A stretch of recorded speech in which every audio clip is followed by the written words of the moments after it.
My brothers, my sisters, we will live and die here together. Our motto, one people, one nation, one destiny. Harmonia, beautiful, happy and free. Beautiful, happy and free. Forever they come birth. Rocked on nations frame. Everlasting golden truth our aim. Unyielding in our quest for peace.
gentlemen, please welcome Dr. Baron Jagdeo, Honorable Vice President of the Co-operative Republic of Guyana.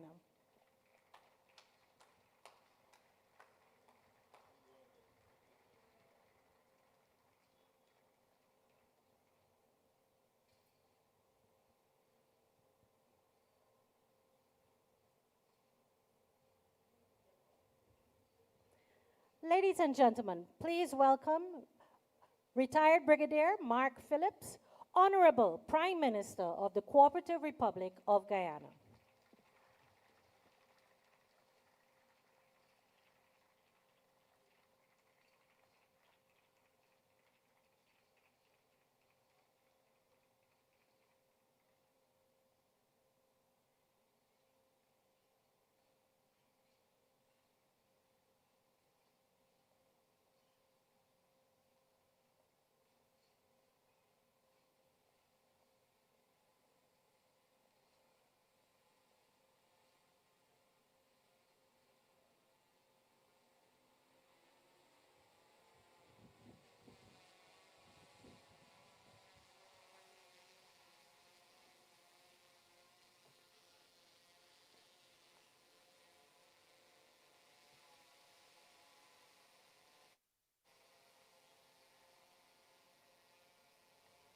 Ladies and gentlemen, please stand and welcome Dr. Mohamed Irfaan Ali, President of the Co-operative Republic of Guyana.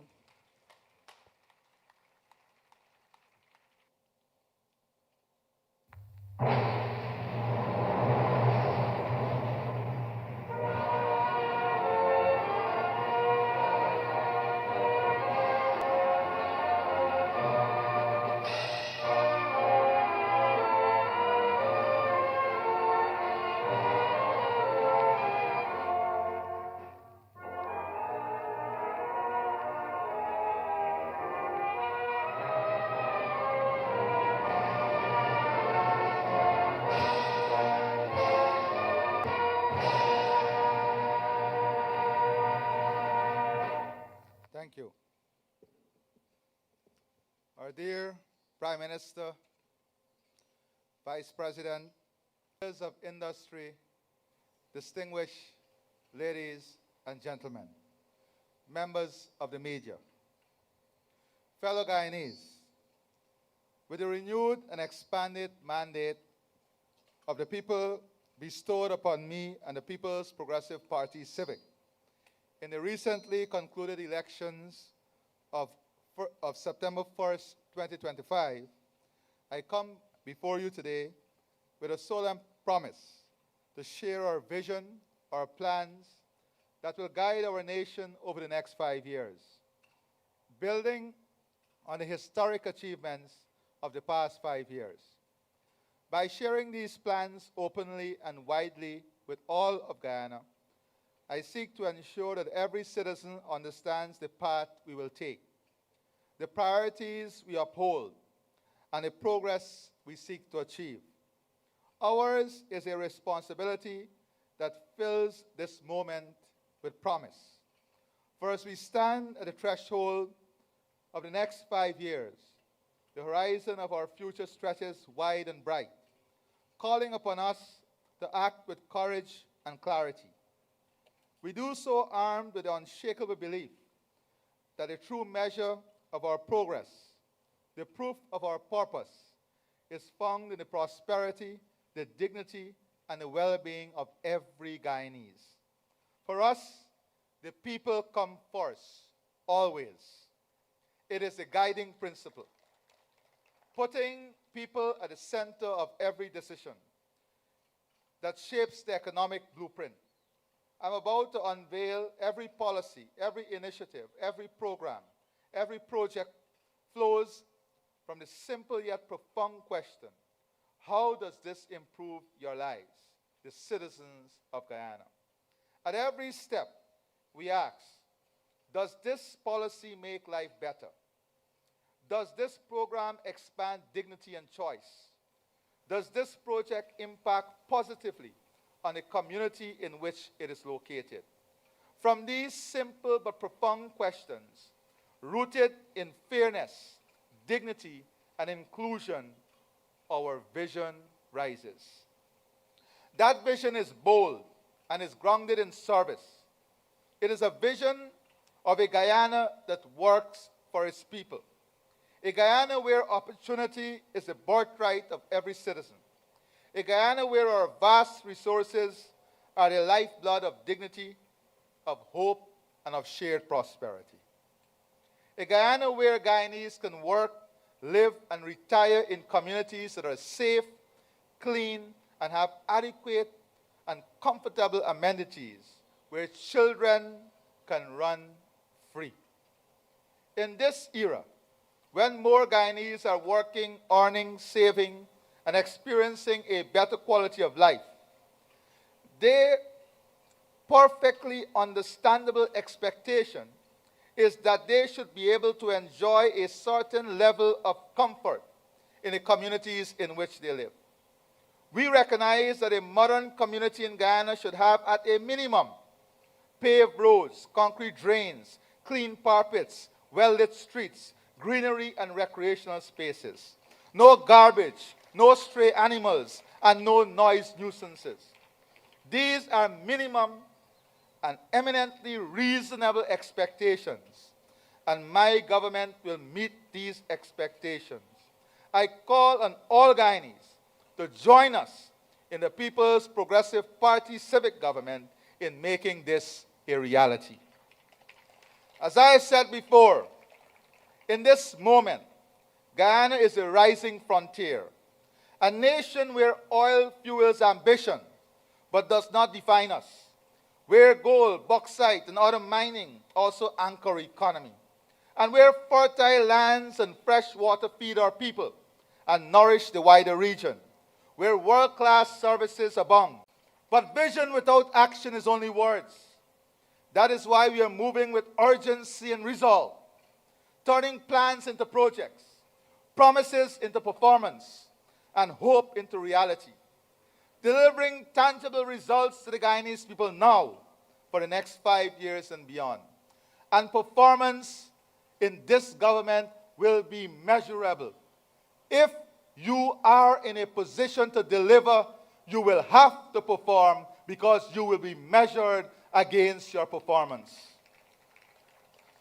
We will continue to diversify our economy, modernize our infrastructure, expand business opportunity, create jobs, educate and train people, raise incomes, cut cost of living, fight poverty, restore faith in public service, and defend our sovereignty.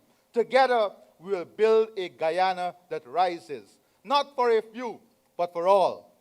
A Guyana that stands tall in the region and the world. A Guyana where the future is not feared, but firmly and proudly claimed.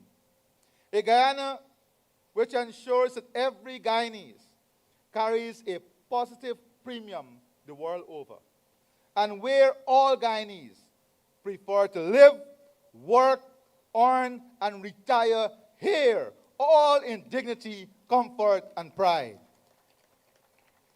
My fellow Guyanese, throughout our first term in office since 2020, my government has been on a mission to empower every citizen, not just financially, but also economically, by giving them the tools necessary for them to take control of their financial future, and creating the conditions necessary for them to build household and personal wealth through their own efforts. True empowerment begins with knowledge, and as the old saying goes, knowledge is literally power. That is why we launched a nationwide financial literacy initiative. We believe that when our people understand how to save, invest, and access credit, they can unlock doors to prosperity that were once closed. Imagine a Guyana where family knows how to make their money work for them, how savings grow, assets are leveraged, investments multiply, and dreams become reality. Not so long ago, in the old economy, there were only so many paths for one to achieve this. But today, because of the rapid transformation of our economy and the innovations in the financial sector, plus the diversification that is currently underway, there are now endless opportunities, ranging from entirely new lines of work to opening your own business. This vision forms part of our national financial literacy and financial inclusion strategy, a strategy designed to make financial empowerment a reality for all by deepening understanding of basic financial and investment concepts and banking and financial services. A strategy ultimately geared at ensuring financial security and prosperity for all of the working people of this country. And we are not walking this path alone. We are forging partnerships with the private sector. And most importantly, citizens who are willing and ready to equip themselves with the financial knowledge to seize the opportunities knocking at their doors. We firmly believe that everyone should have equal access to participate fully in our economy, beginning with the fundamental ability to open a bank account. That is why we drastically simplified the requirement for opening bank accounts. And these simplified procedures are already in operation. Today, more Guyanese than ever before are part of the formal banking system. In fact, the number of bank accounts has grown by more than 65,000 since 2020, reaching over 648,000 accounts in.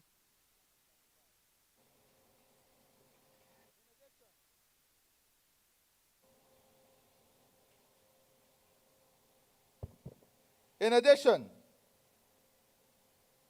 we can also now easily open accounts by online applications at 4 major commercial banks. This is progress in financial inclusion and empowerment that is measurable. Moving forward, to ensure that every Guyanese has access to the banking system and access to the opportunity that exists in Guyana today, every effort will be made to encourage them to open their own bank accounts. We did not get where we are today by chance. Since we returned to office in 2020, we have been placing more money into the pockets of every Guyanese. Through job creation, wage increases, higher pensions and public assistance, targeted cash transfers, and widespread tax reductions. You know, we've increased public sector wages. We have doubled the income tax threshold. We doubled old age pension. We more than doubled public assistance grants. We distributed more than $70 billion in direct transfers. We cut income tax rates, provided tax relief for persons with children, persons who earn overtime, persons who have a second job, and persons who are paying premium for life and medical insurance. We removed excise taxes from gasoline and diesel, amounting to savings of over $100 billion annually. As a result of the favorable investment and business climate we have created, credit to the private sector has grown by an accumulated 89.6%,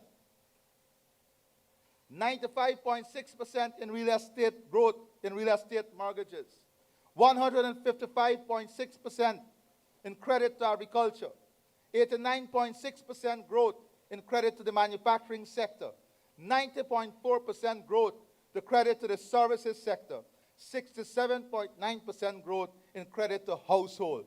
This is not only credit, it is jobs being created, businesses being created, and opportunities being fulfilled and pursued by Guyanese. This means that more Guyanese businesses and households are borrowing to take advantage of the bountiful opportunities that exist today.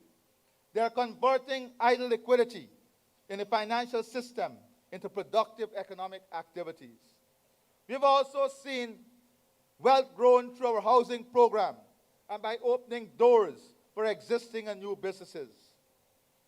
These statistics tell a powerful story, a story of economic empowerment and inclusive development, where every Guyanese has a fair chance at success. It is important to note that more than 50% of the beneficiaries from the small business grants were women. There is no other jurisdiction that can point to a policy that directly impacted the lives, where 50% of the impact were women. And we are just getting started. Building on these gains realized during our first term, our agenda for the next 5 years is one of even more ambitious transformation. A keystone initiative will be the establishment of the Guyana Development Bank with an injection of $200 million, which will provide zero interest, zero collateral microcredit loans, specifically for small and medium-sized enterprises, women-owned businesses, young entrepreneurs, and persons living with disabilities, along with essential mentorship and training. We'll not only be giving you loans, but we will also be providing you with mentorship, training, and the support needed to turn ideas into thriving businesses. And we will be working closely with you to help ensure the success of your small businesses. The bank will focus heavily on investment in areas such as agriculture, creating opportunity for small farmers, tourism and hospitality, manufacturing, technology, services, and activities in the orange economy, so that Guyanese artists can turn their craft into income. We will also create opportunities for the build-out of a care economy, where services such as care for the elderly, differently abled persons, and children, which were the exclusive preserve of the public sector or stagnated in the informal sector, will be outsourced and become monetized. Work has already begun. Legal and administrative structures are being put in place. Soon a board of directors and a team of experts will start guiding the SMEs in preparing credible business plans and successful loan applications. We'll help you to convert your ideas into a bankable plan. Young people who have viable business ideas, like the small farm in Region 6 or the beauty salon owner in Region 9, who could not afford to start up or expand their ventures, can now do so with the support of experts and access to much-needed resources. The SME Bank will not be an ordinary microfinance institution, but a lifeline for innovation and growth and continued empowerment for Guyanese. Importantly, it would also not be a substitute for the formal banking system, but instead will be a stepping stone to the formal banking system. It will help small business owners move up to the formal banking system after accessing this facility for the first time. And it will help some small business owners co-finance their operations with traditional financing from the formal banking system. Small business owners will have access up to $3 million Guyana dollars with no collateral at zero interest. In the past, thousands of young Guyanese would have been denied access to financing for lack of collateral or a business plan. You no longer have to worry about that. Further, through the co-financing mechanism, they will have access to an additional $7 million at preferential interest rates, unlocking financing of up to $10 million. The bank will unlock significant volumes of capital from the commercial banking system, which will be lent to SMEs at a subsidized interest rate they have already agreed on as low as 3.5%.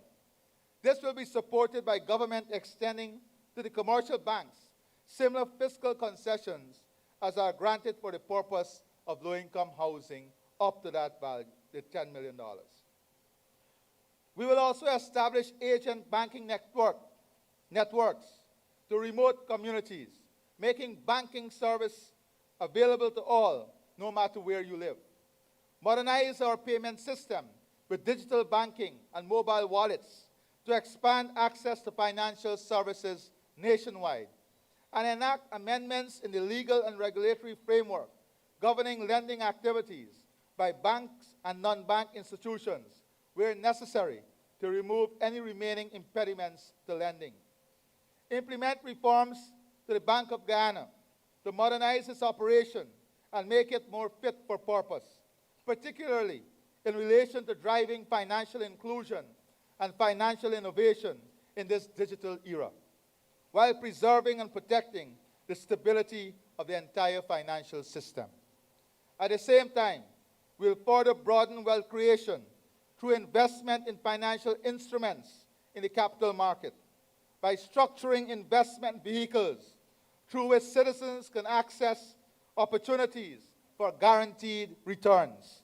This way, domestic investors and small domestic investors in particular would be able to access opportunities to invest in equity or fixed income instruments such as bonds. For example, we want the fertilizer plant to be owned by Guyanese here and in the diaspora, who will invest directly for a guaranteed fixed return. Similarly, my government will prioritize local participation in the glass manufacturing industry, inviting Guyanese investors and members of the diaspora to take part in the new industries and hubs that we are building right here at home. We'll establish a junior stock exchange so as to allow small and emerging companies to raise capital under less stringent regulatory requirements applicable to the main or senior stock exchange. This will also provide an investment vehicle for Guyanese with savings seeking to invest with minimal risk. Together, these initiatives are designed to create a powerful ecosystem where financial knowledge, unprecedented access to capital, and new avenues for investment converge. This holistic strategy will ensure that Guyana's prosperity is widely shared and deeply inclusive for every citizen.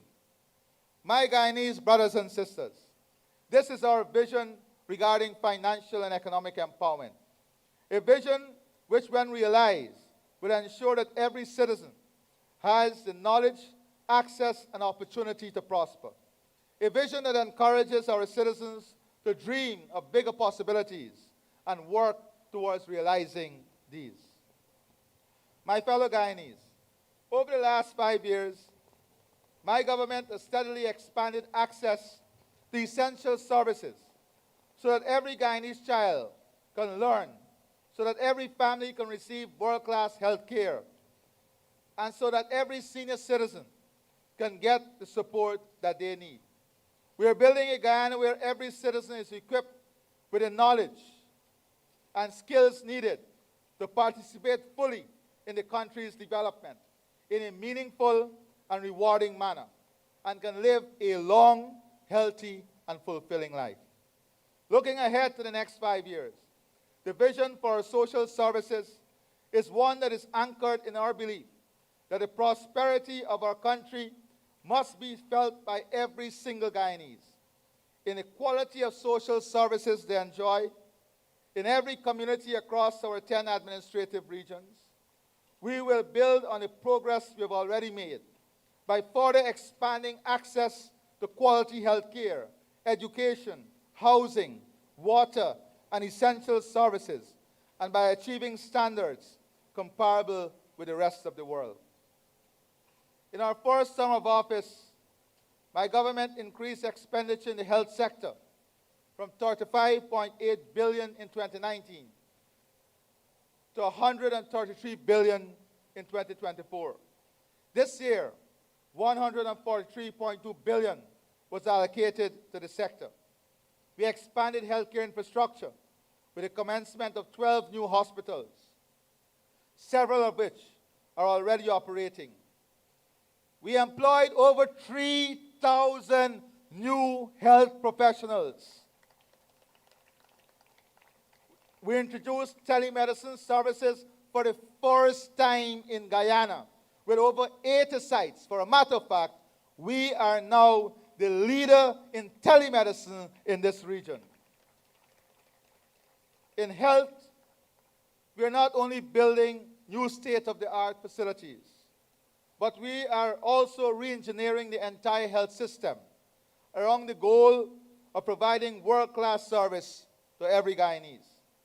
As we recognize the challenge of timely availability of drugs and medical supplies across the public health sector, we're developing an electronic inventory management system to track the movement and availability of supplies across the entire system. This will help to ensure that adequate levels of drug and medical supplies are readily available in public health facilities countrywide, thereby minimizing bottlenecks, delays, and wastage. And with this system, we will be able to track professionals who are not doing their jobs and hold them accountable wherever there is wastage, bottlenecks, or delays in the provision of these services. We are rolling out a national health records platform, deploying an electronic appointment system, and deploying AI to strengthen health services all across the country. Access to health must not be on the basis of who you know, who you're related to, or where you come from.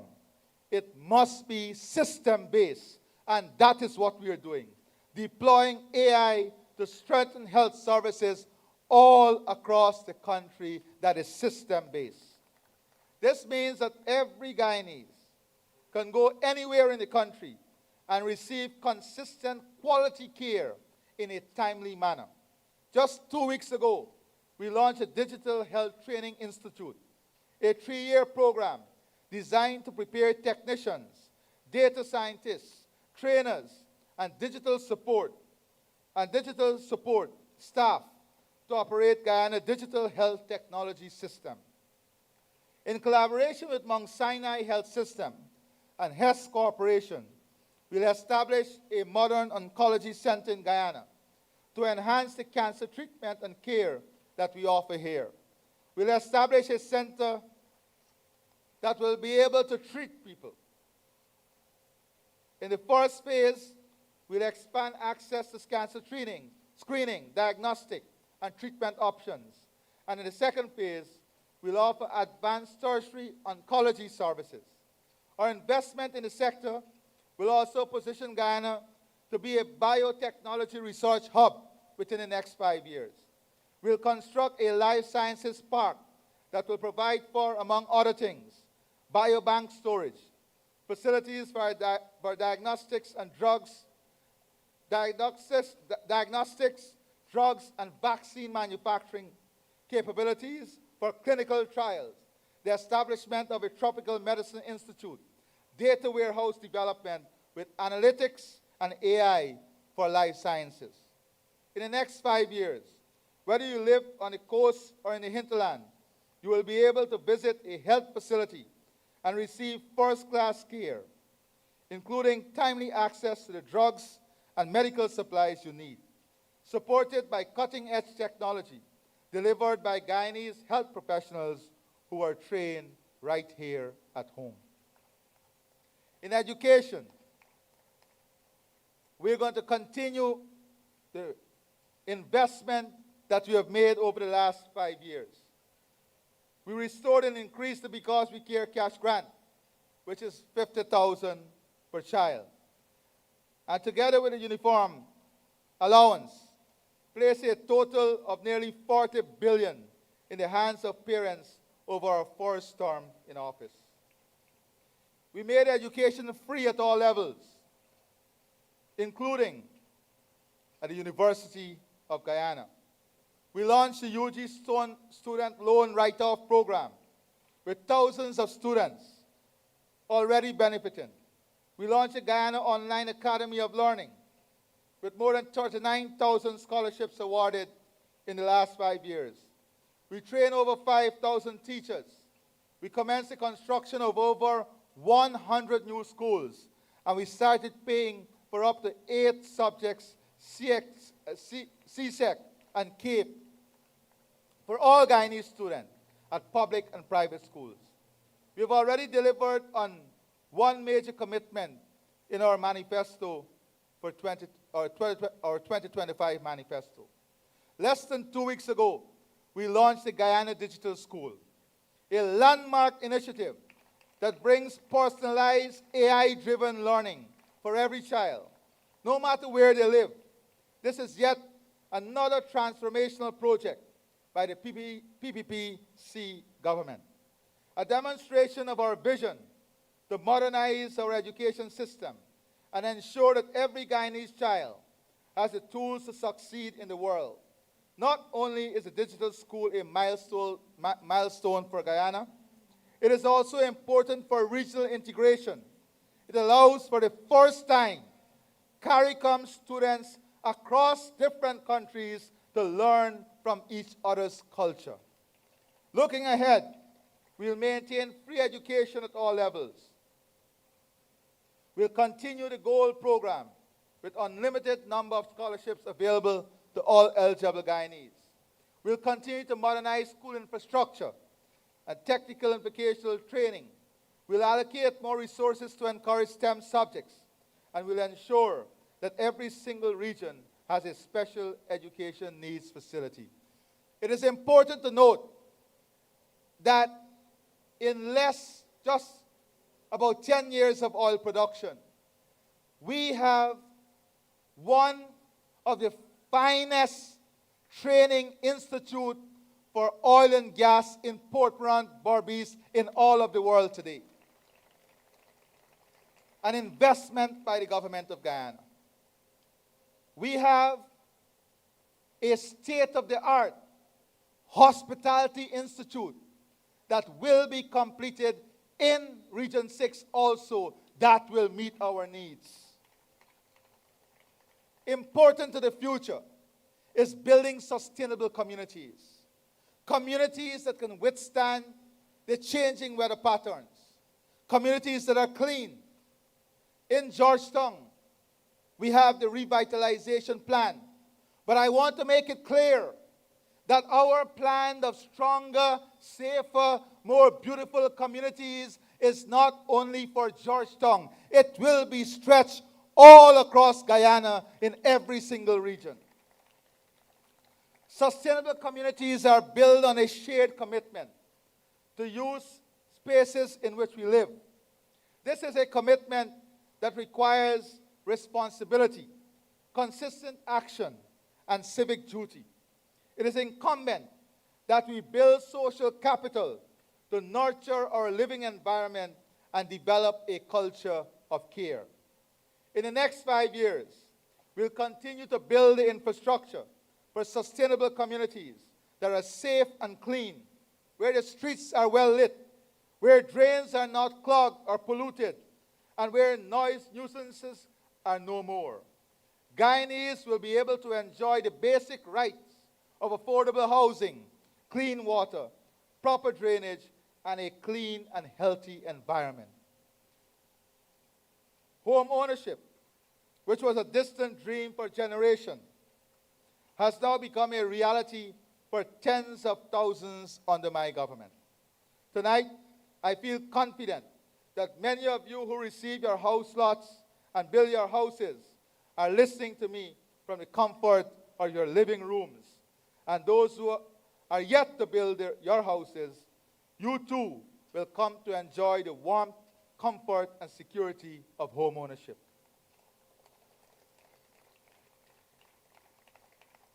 Congratulations. This is true for all 53,000 of you who received a government house lot since August 2020. We have made home ownership more affordable through the removal of VAT on locally produced building and construction materials, increasing the low-income mortgage ceiling at commercial banks from 8 million to 20 million, and introducing the steel and cement subsidy program to assist with the cost of home construction.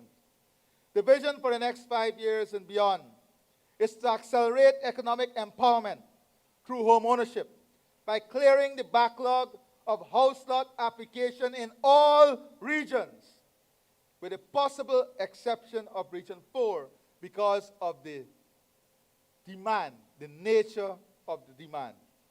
Given the peculiar circumstances of Region 4, We'll also focus heavily on the construction of new homes, with the aim of building 8,000 homes per year for a total of 40,000 new homes over the next 5 years.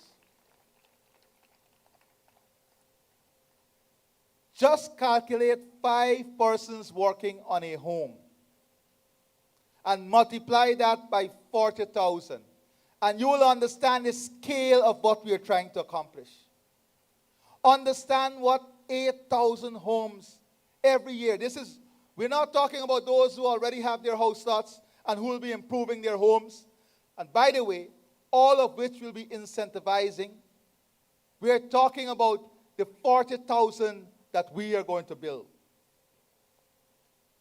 And it's important for us to understand why this is needed. Many persons who want to own their own homes are now telling the ministry, we don't want the land. We want you to help us build. Because of the difficulty in managing contractors, because of the time it takes from them to go and build their home, to buy material, the stress, they will be saving all of that. And it is because of this high demand from people directly for the government to support the building of the homes that we need to build these 40,000 homes.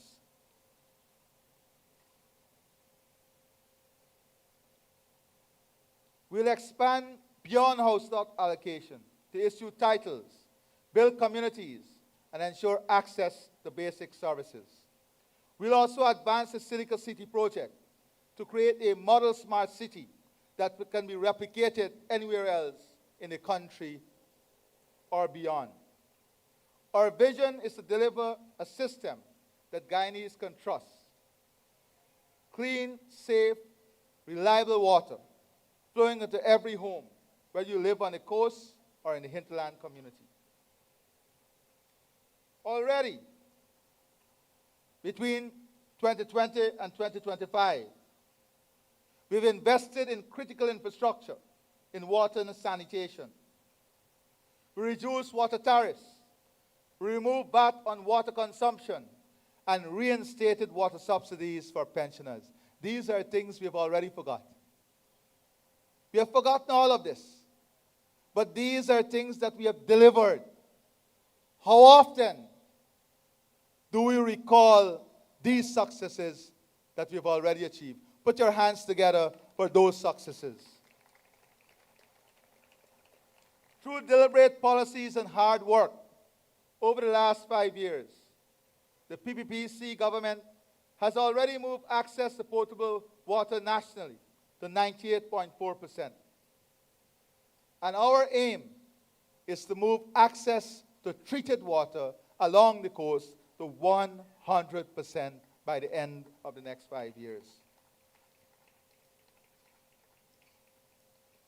Over the next 5 years, we'll be improving solid waste management and sanitation countrywide, upgrading our landfill sites, deploying more critical waste management equipment, upgrading wastewater treatment, and launching an aggressive waste recycling program.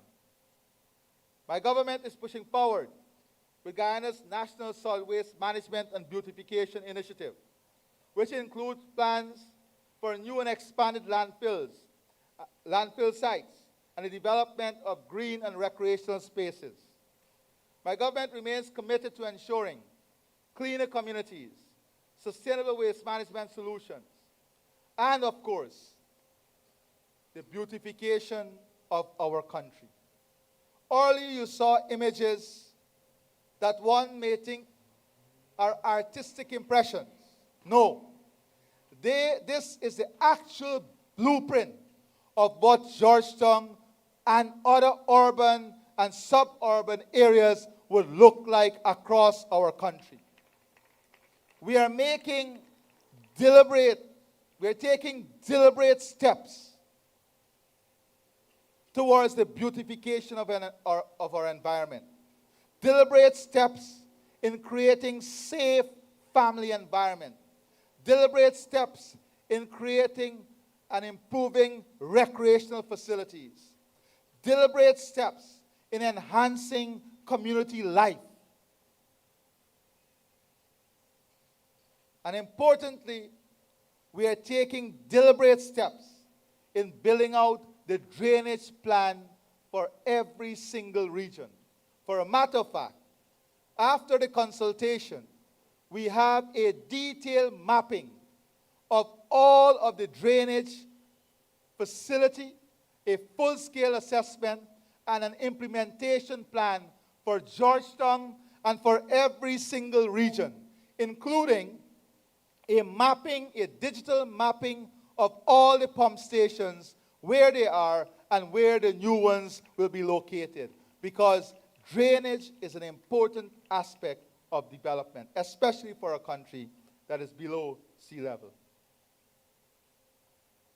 Fellow Guyanese, my government feels strongly that the transformation of Guyana into a modern country that is currently on the way must be reflected in the quality of daily experience of citizens, in their interactions with institutions of state, in the ease of their access to public services, and in their execution of transactions with each other and with the private sector. In this regard, we have long recognized the power of technology, not merely as a tool, but as a force to revolutionize our nation, a force to open doors to opportunities, to improve efficiency, and not least, to unleash our vast economic potential. The deployment of technology would also enhance transparency and accountability. In every system we develop, there will be a post-audit mechanism to determine wherever there are flaws, wherever their system lapses, and action will be taken. It is with this recognition in mind that one of the earliest steps taken by my government in 2020 was to bring into operation a new Telecommunications Act, which facilitated the introduction of competition in the sector and a massive reduction in the cost of bandwidth. How easily did we forget that? That when we liberalized that sector, the cost of bandwidth came down. Investment and expansion of services became a reality. That is what competition and forward thinking brings to the population. Today, we stand at the threshold of a new era, a digital era. And our government is ready to lead Guyana into it. We are entering a new digital era, rooted in innovation, equity, and efficiency.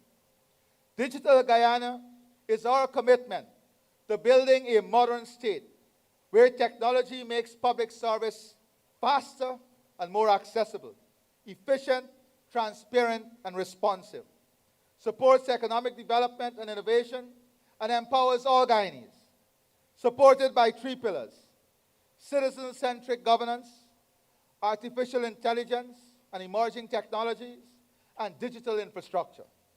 This transformation will make Guyana a digital leader in the region and a better place to live, work, and raise a family.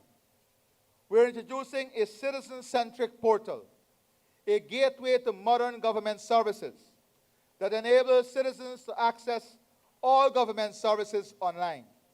And I must say to you, we have launched some components of that service. And already many countries in the regions are reaching out to us to share this knowledge and help them deliver similar products to their citizens.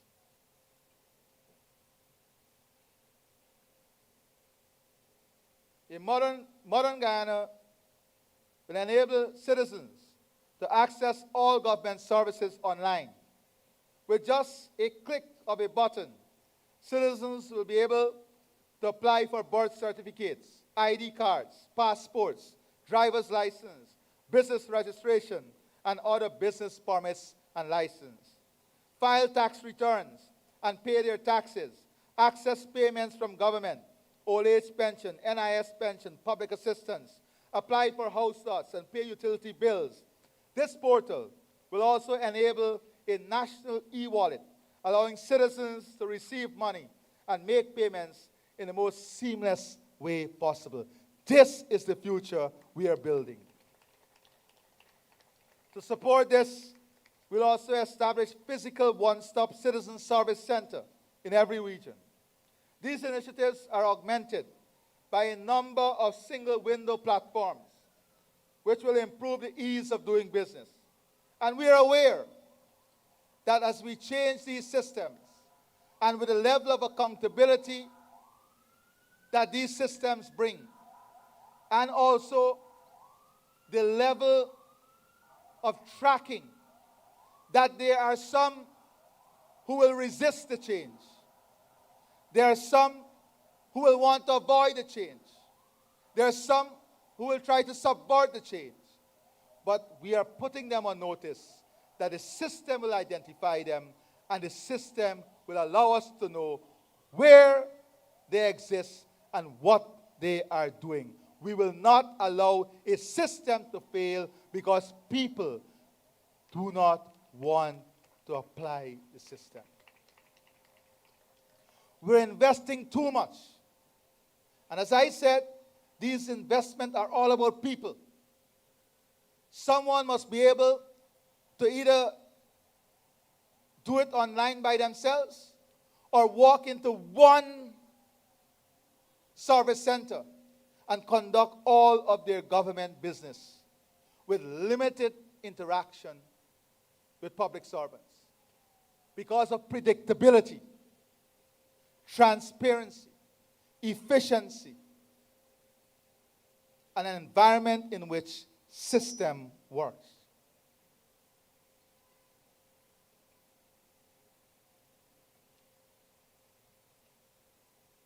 The systems would also expedite construction permits and a trade transactions single window to coordinate the processing of import and export documentation.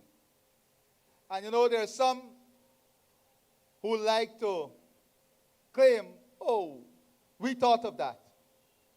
Well, I want to advise you to go back to the original LCDS and some of our other development plan, and you will see how forward-looking the People's Progressive Party Civic was since then.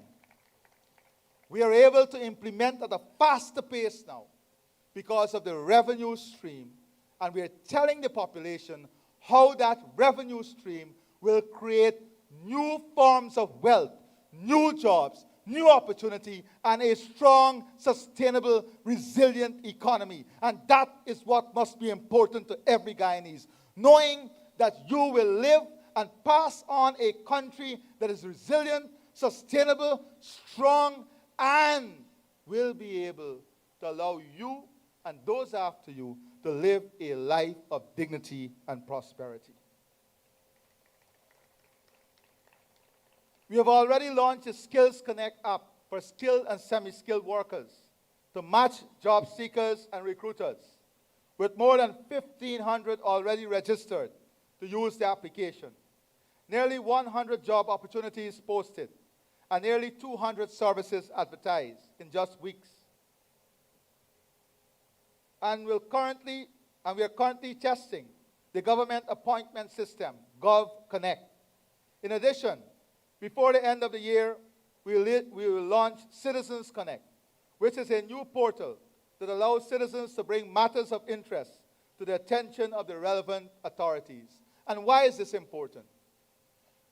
These systems will allow us not only to bring the issue, but to track who is looking at the issue, to track the time it is taking to resolve issues, to track the performance of government agencies, and to track how efficiently persons who are tasked with delivering services are delivering those services.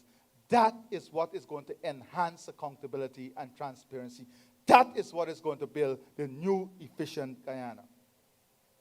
In 2026, these applications will all be hosted on a single e-government platform to make all government services easily accessible to our citizens. In addition, we'll be utilizing technology to monitor the efficiency with which government is performing, using dashboards to track activity across all sectors. A post-audit mechanism will be implemented to ensure there is institutional integrity and accountability, and that our systems are working as they should for the people of this country. Already, we have conducted post-audit in a few agencies, and you will see action stemming from those post-audits. This is the era of action and delivery. At the same time, with the objectives of further improving transparency and efficiency and further enhancing participation and competitiveness, we will be moving to e-procurement, along with supporting reforms to the procurement system. Additionally, we will be strengthening real-time monitoring and introducing independent post-evaluation of projects to ensure quality and delivery to standard. Over the next 5 years, our government will also establish a modern, more efficient Bank of Guyana that is proactive, data-driven, and fit for the digital age. Its foremost mission will be to safeguard stable prices and a resilient exchange rate, ensuring a sustainable cost of living for all Guyanese. We will strengthen monetary policy tools, deploying the policy interest rate and open market operations with precision to manage liquidity and inflation expectations, while enhancing forward guidance and expanding statistical capacity to anchor private sector confidence, innovation, and investment. To make financial transactions faster, safer, and more inclusive, we will modernize the payment system and transform money and capital markets by upgrading the securities framework, thereby creating new opportunities for the private sector. The central bank will not be passive. It will act with urgency, intelligence, and credibility to secure Guyana's economic future. As indicated in Manifesto 2025, we will provide you with AskGov, Guyana official AI digital government service. Powered by AI, the ecosystem will eliminate long lines, provide timely answers, and allow citizens to request government services anytime and anywhere. As I highlighted earlier, in education, students and teachers will benefit from AI personalized learning and interactive curriculum access, even in the most remote areas, via the Guyana Digital School. While in healthcare, AI will enhance our health system, track diseases, and prioritize critical cases faster. We're also building Guyana's first sovereign AI cloud, which will keep Guyana's data within our borders. In this regard, plans have already been initiated to establish state-of-the-art data centers and support supportive digital infrastructure, all as part of Digital Guyana.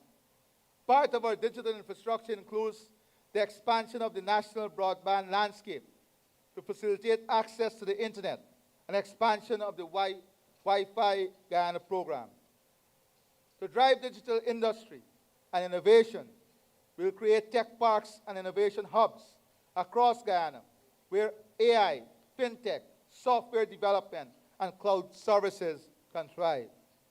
The benefits of these flagship initiatives will be tremendous. The digital leap will forge a smarter, more agile bureaucracy, free from delays and frustration. It will also unlock massive economic value. Guyana will become a regional hotspot for innovation and model for the rest of the world. Our objective is not just to enter the digital era, but to be part of shaping it. We will launch a national digital literacy program, introduce coding in every secondary school, offer free digital certification, and organize boot camps to encourage innovation and creativity. This is important to ensure our citizens benefit from these activities.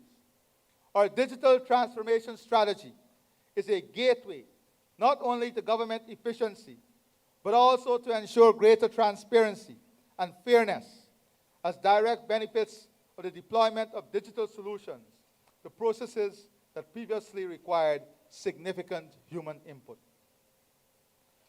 Security and justice is also an important platform. For us, security and justice must not be for the wealthy or for those who can pay for it or those who think they can determine it by what they possess. Security and justice must be equitable every day of the week. It must be predictable every day of the week. It must be accessible every day of the week. And it must comprise of one standard for every citizen. That is the hallmark of a judicial system and a security system that work for every citizen equally.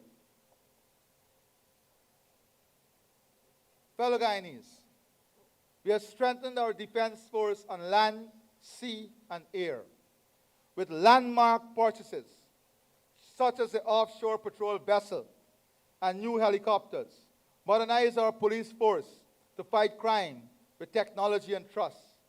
This includes the Safe City and Safe Country initiative, with hundreds of locations now protected. We reformed our prison service to correct and rehabilitate as against only punishing.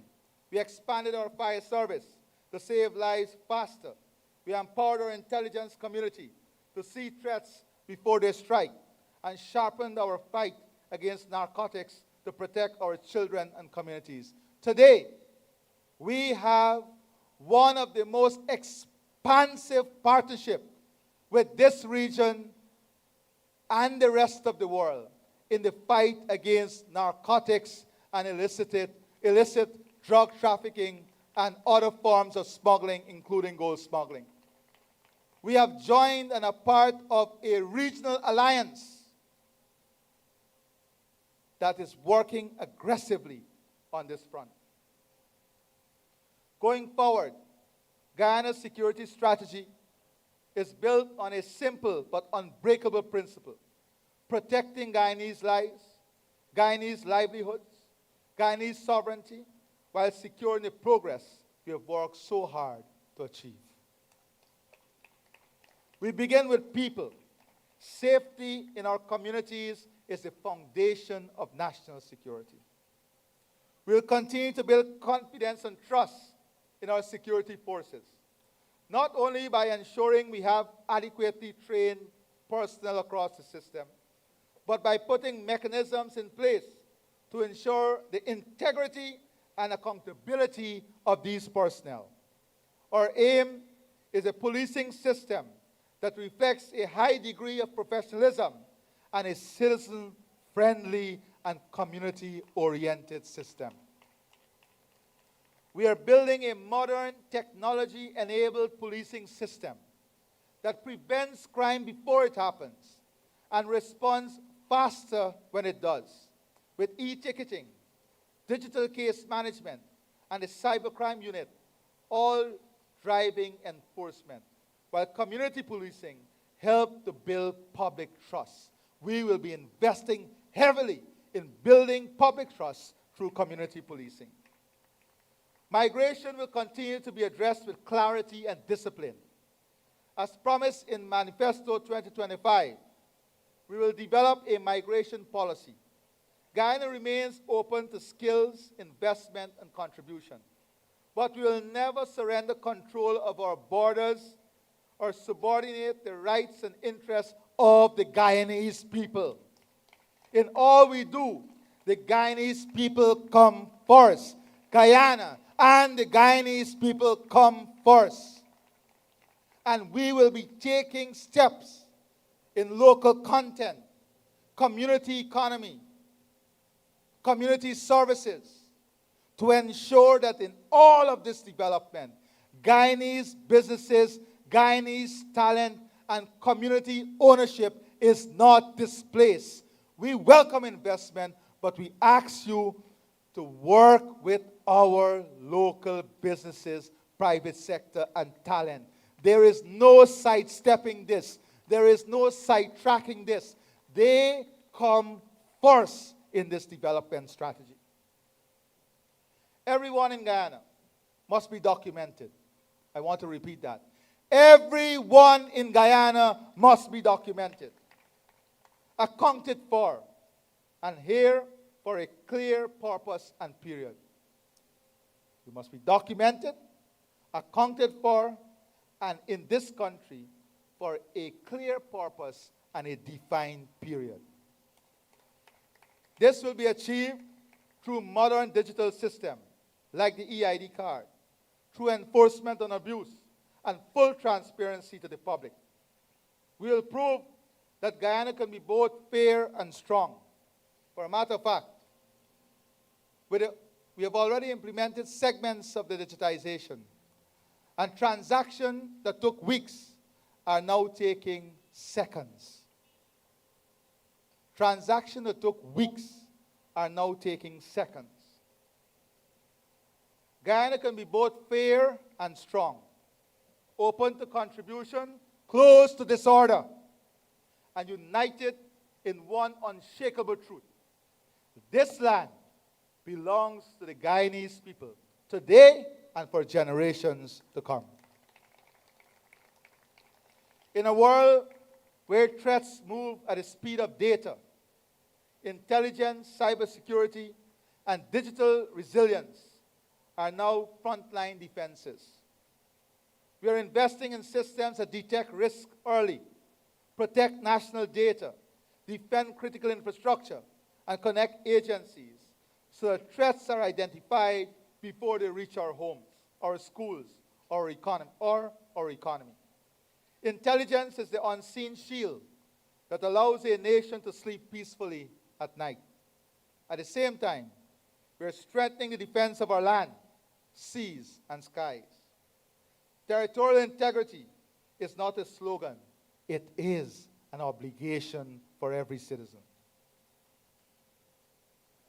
Justice is at the center of all democratic governance. Justice that is predictable, fair, accessible, and equitable to every citizen. I'm proud to say that my administration is firmly grounded in the belief that justice should be more than a set of principles or a set of abstract ideas. This administration holds an unflinching commitment to the rule of law, to the sanctity of our legal institutions, and most of all, to you, the people of this land. Justice must work for the people of this land. Over the past 5 years, the focus has been on rolling out access to justice with the construction of many court buildings throughout the country. This work will continue to ensure easy access to justice in major populated areas. We are fully committed to timely delivery of justice in a fair, transparent, and efficient manner. Towards the realization of this objective, the judiciary is in the process of implementing a strategic plan 2024 to 2031, pursuing service excellence through investments in human resource management systems and technology. My government supports the effort for Guyana to become a member of the International Framework for Court Excellence, which sets international standards of excellence for the performance of courts regarding leadership, strategic management, workforce, infrastructure, and processes, user engagement, accessibility, and public trust. In this regard, the 2025 IFC self-assessment demonstrates that the judiciary of Guyana is stable and aligned with the principles of good governance. The next phase of transformation requires converting this sound foundation into a system of consistent excellence, one where performance is visible, improvement is continuous, and public trust is deepened. My government also welcomes the judiciary effort to ensure accountability by pursuing evidence-based data management across all levels of the court system. Case disposal and clearance rate standards will be introduced. The use of technology for all court operations, case management, human resources, maintenance of stores and the payment of maintenance, bail and fines electronically will be the main areas of focus over the next 5 years. Legislative changes will be made to make judges, magistrates, as well as legal practitioners more accountable. These will include robust disciplinary processes to ensure timely delivery of decisions in compliance with existing legislation, as well as the maintenance of high ethical and professional standards. Our citizens deserves no less. The case management system for the Magistrates Court is ongoing. The system is being developed in a collaboration with the National Center for State Courts of the United States Department of Justice. It is hoped that the system will be operational by mid-2026. The High Court does not have a backlog of civil cases any longer, and the paperless system is in place. It allows for greater efficiency in the assignment of cases, eliminate dependence on the movement of case files, and permit access to files for cases 24 hours a day. To ensure a full complement of judges and magistrates, we look forward to the Judicial Service Commission filling key vacancies in the High Court and Magistrates Court, and increasing the complement of commissioners of title. In support of the rendering of timely decision, it is anticipated that the JSC will appoint more judicial research assistants who will be integral in assisting judges to more robustly manage cases from the time a case is filed to disposition. This will all strengthen the capacity of the courts to deal with cases more efficiently. Within 1 month, we'll be launching the revised edition of the Laws of Guyana, updated from 2012 to December 31st, 2021. And at the same time, we'll also be launching the Law Reports of Guyana from 2008 to 2021, all part of our modernization of the legal sector. These initiatives will make our laws easier accessible and more user-friendly to all our citizens.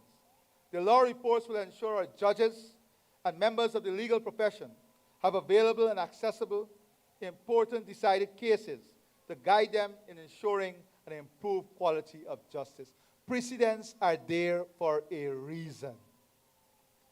I want to repeat that. Precedents are there for a reason. Matters are concluded at the highest level of a court, and those decisions are recorded for a reason, so that justice is not delayed, so that important decisions are not delayed. Infrastructure, unlocking economic potential. Transport infrastructure can be linked to the veins and arteries through which all of the nation's activities flow.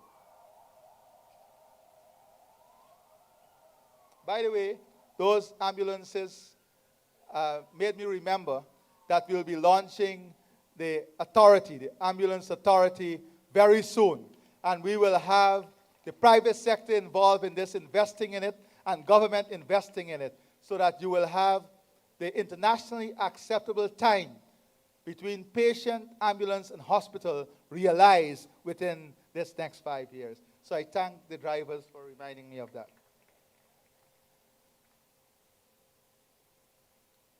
My government's vision for the transport infrastructure sector has two main objectives: unlocking economic opportunity and improving citizens' quality of life. We are building out a core network that connects Guyana with our neighbors, particularly Brazil and Suriname, connects population centers within Guyana, opens up land for productive purposes, and lowers business and individual transportation costs. We have moved from implementing isolated projects to a national blueprint for rapid economic expansion, and infrastructure transformation, executed at a speed that is unprecedented for Guyana or anywhere else in this region. The current era has seen implementation of several essential projects, which were long awaited and overdue, largely as a result of economic and fiscal circumstances of the country. In 2020, we launched and rolled out the build-out of new critical infrastructure. We commenced the construction of the Bar-Jagdeo-Demra River Bridge, which was recently completed, the Wisma Bridge, the Linden to Mabura Hill Road, and the bridges to Letem. We constructed and commissioned new highways and arteries to ease congestion, including the Heroes Highway, Schooner to Crane Highway, Ogle to Eccles Highway, Aubrey Barker Road, Cemetery Road, and Conversation Tree Road. We also upgraded thousands of roads in urban and coastal communities and rehabilitated key hinterland roads, including Kumuka to Quibana, Wauna to Settlement, Karasabai to Paramakatoy, and internal roads within central Bartica, Madja, Campbelltown, Princeville, and Letem. We have been working in every area of this country to connect our economy, connect people, open up new lands, and build opportunities. From the coast to the hinterland, from our rivers to our runways, we are reshaping how our people move, trade, and connect. Our strategic investment in the transport infrastructure will enhance regional integration, foster economic growth, and create a seamless transportation network across the country, ensuring that no region is left behind. You can see on the screen in front of you the road network that we are building out all across every single region. The result has been a dramatic improvement in commuting time, especially in densely populated areas, such as East and West Demerara. Our roads will carry the future of Guyana. We're investing heavily in modern highways and strategic corridors that link our people to opportunity and markets to growth.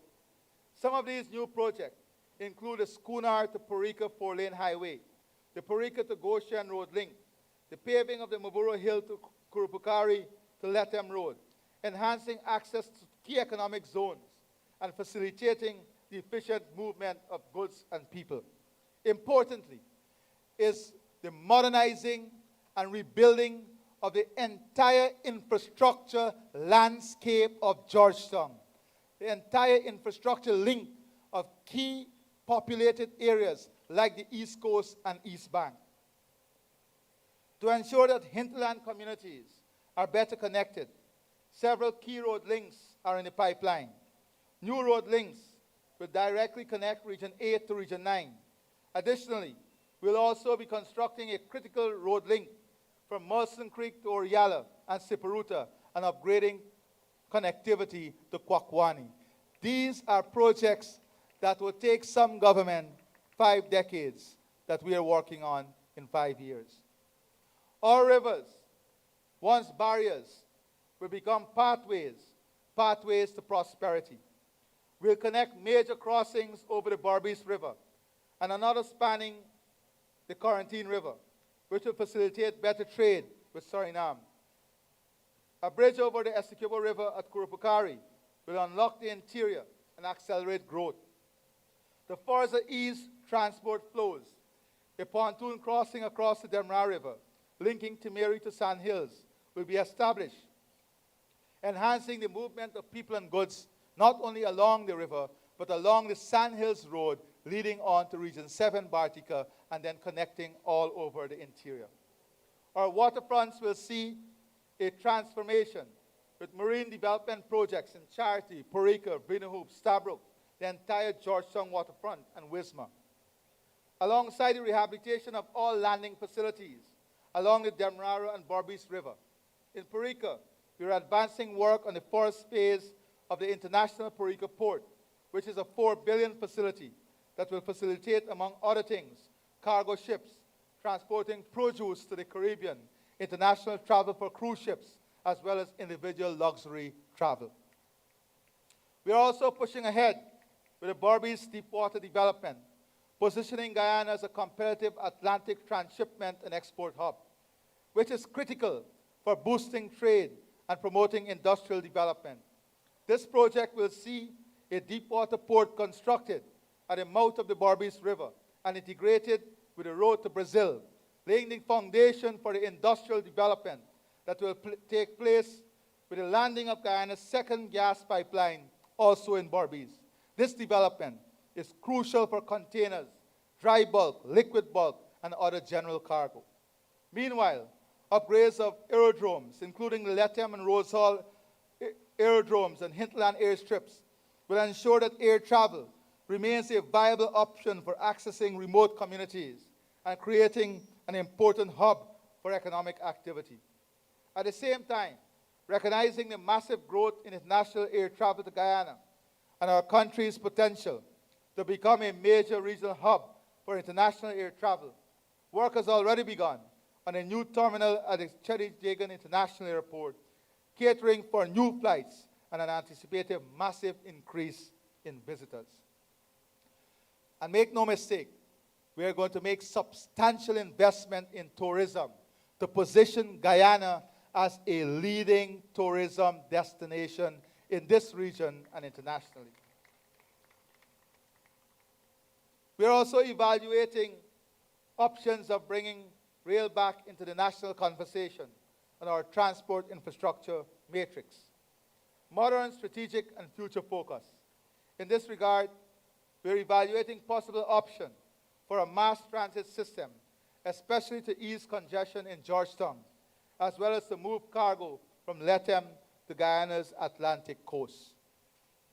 This comprehensive, forward-looking transport strategy aims to ensure that Guyana's transport network is resilient, efficient, and capable of supporting our economic and social development goals, bringing the benefits of progress to every region and community by 2030. Our government has long recognized that adequate, reliable, and affordable energy is essential for industrial competitiveness. Consequently, immediately upon assuming office, we launched an aggressive agenda to increase the capacity of the electricity sector and diversify the energy mix. It's important to understand, too, on infrastructure, that we are not only talking about a major transformative infrastructure. We're talking about the building out of community drains, making them concrete drains in the community, the building out of road networks within community, the creation of spaces where we can have commercial activity, where we can have mechanic shops, spray painting shops outside of the neighborhood that will improve the quality of life in the neighborhood and give and not remove the opportunities that exist within the communities themselves. So in all of these urban and suburban communities, we have started to identify important plots of land that will be developed for the commercialization type of activities, like manufacturing activities within villages and communities. Investment in community markets is also a major plank of enhancing quality of life within communities. Back to energy. To meet the immediate needs, we brought into service 186.2 megawatt of new generating capacity. Notwithstanding this investment, demand continues to grow rapidly, reflecting underlying growth in the economy and outstripping the capacity of the current system. We launched a transformative gas-to-energy project, which is poised to add 300 megawatt of generation capacity to the grid and reduce electricity costs by 50%, thereby positioning Guyana as a major industrial hub in the region. When completed, the first phase of the project will see the operationalization of a combined cycle power plant and a natural gas liquid facility. We've also launched a request for proposal to resuscitate Amilas Falls Hydro Project, which when realized will add another 165 megawatt of power to the grid. At the same time, we are adding 100 megawatt of solar power to the grid. Meanwhile, We are rebuilding the entire transmission and distribution network to offtake the additional power, improve reliability and efficiency, reduce losses, and deploy a full-fledged smart grid. In off-grid hinterland and riverine communities, we have constructed mini hydropower plants and solar PV farms and distributed over 36,000 solar-powered home energy systems.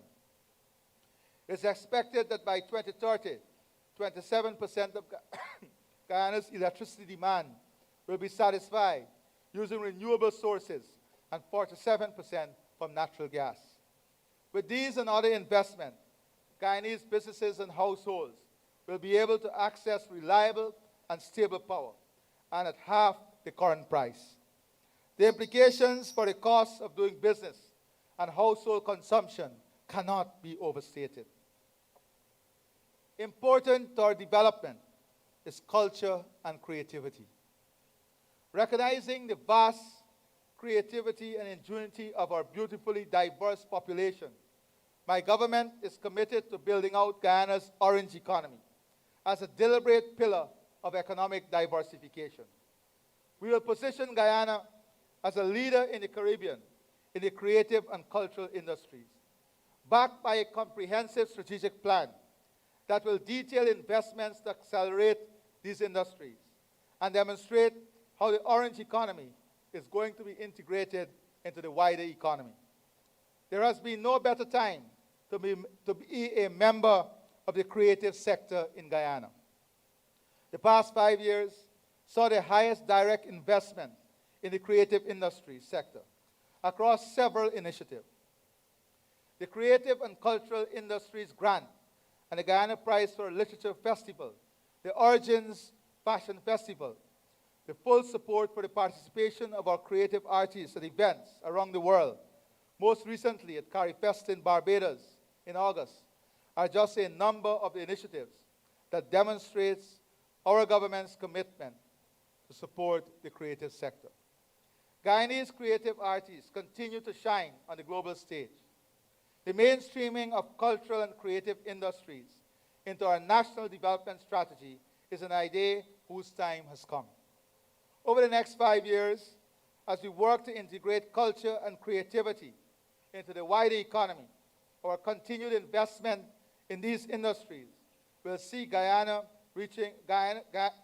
artists reaching their true potential, creating jobs and generating income. My government will build and establish a new national museum, a national art gallery to showcase our best and brightest visual artists, including digital infrastructure to both market their output at home and abroad. We'll also develop a digital gallery to catalog and showcase Guyana visual artwork over the years, along with a digital marketplace for Guyanese artwork. We're committed to investing in fashion, film, music, and literature, focusing on incentives, talent development, and commercial infrastructure, like our planned Grand Cultural Market at Palmyra, as well as the restoration work already underway at locations such as the Lamahar Railway Embankment in Georgetown and elsewhere in the city in collaboration with the King's Foundation. Not only is the aim to deliver on every single one of these promises, but to go beyond them to the deliberate development of a self-sustaining, globally competitive, cultural and creative industrial sector. Next month, the National Creative Industry Development Conference will take place. This initiative will be the first step in our nation leaping forward in the development of our national orange economy. Our government's mission is to bring a clear and coherent policy framework, institutionalized support, infrastructural development, innovation, integration, and investment to the creative sector. One that is particularly important in that it bridges economic growth. It brings economic growth and bridges that growth with social cohesion, innovation, and international influence. Beyond its economic potential, activities within the orange economy serve as an important unifying force in our uniquely diversified society. Fellow Guyanese, Our industry, one resource, or one episode of prosperity cannot determine a nation's true strength for the long term. Our vision is based on a clear and evident premise that our economy is integrated, an economy where agriculture supports industry, where technology strengthens tradition, where creativity is valued, and where no talent is left behind because the system is too narrow to support it. Economies that diversify are stronger, more resilient, more balanced, and more inclusive. Diversification encourages innovation, spreads opportunity across regions, and ensures that growth is shared rather than concentrated. We'll be diversifying both vertically and horizontally, moving up the value chain, moving from primary production to manufacturing, and then ultimately toward an innovation and knowledge-driven economy, one in which biodiversity services, environmental services, and climate services will play an important pillar of diversification. We'll expand opportunities at every level, across every sector of our economy. Our government's vision is universal opportunity. Imagine a country where opportunity is not defined or molded by geography, background, or circumstances. A Guyana where a young artist in Berbice, a welder in Essequibo, a farmer in Linden, and a chef in Georgetown can all look to the future with confidence. Our vision for the next 5 years is about building resilient prosperity, where every citizen has the opportunity to thrive, where economic opportunities are abundant and sustainable, and where environmental stewardship, including the LCDS 2030, is a key pillar supporting national development. It emphasizes value creation within our national borders, ensuring that every resource generates sustained economic benefits through local processing, manufacturing, and technological innovation. Guyana's national development is inseparable from the growth and aspiration of its people. This is the vision before us. A Guyana where progress is deliberate, opportunity is widespread, and informed decisions and a shared national purpose guide development. In our effort to ensure and promote economic diversification, key initiatives include sustained growth. Since 2021, we have grown the non-oil economy by an annual average of over 10%, driven mainly by construction, services, agriculture, and manufacturing. Agricultural support. Rice production has reached its highest level in the history of the industry, while we have also seen massive expansion in new crops, with corn production expanding by almost 300%, and soybean production by almost 1,800% between 2020 and 2024. We have supported agro-processing as a key area of value addition and economic diversification. For example, we recently launched a US $20 million sugar refinery with the private sector to serve the CARICOM market, strategically diversifying the sugar industry. We have witnessed a significant increase in visitor arrival.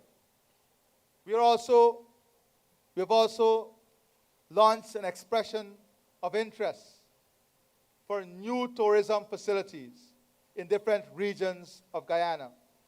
And I must say, the response to that EOI has been breathtaking, just like the beauty of our country.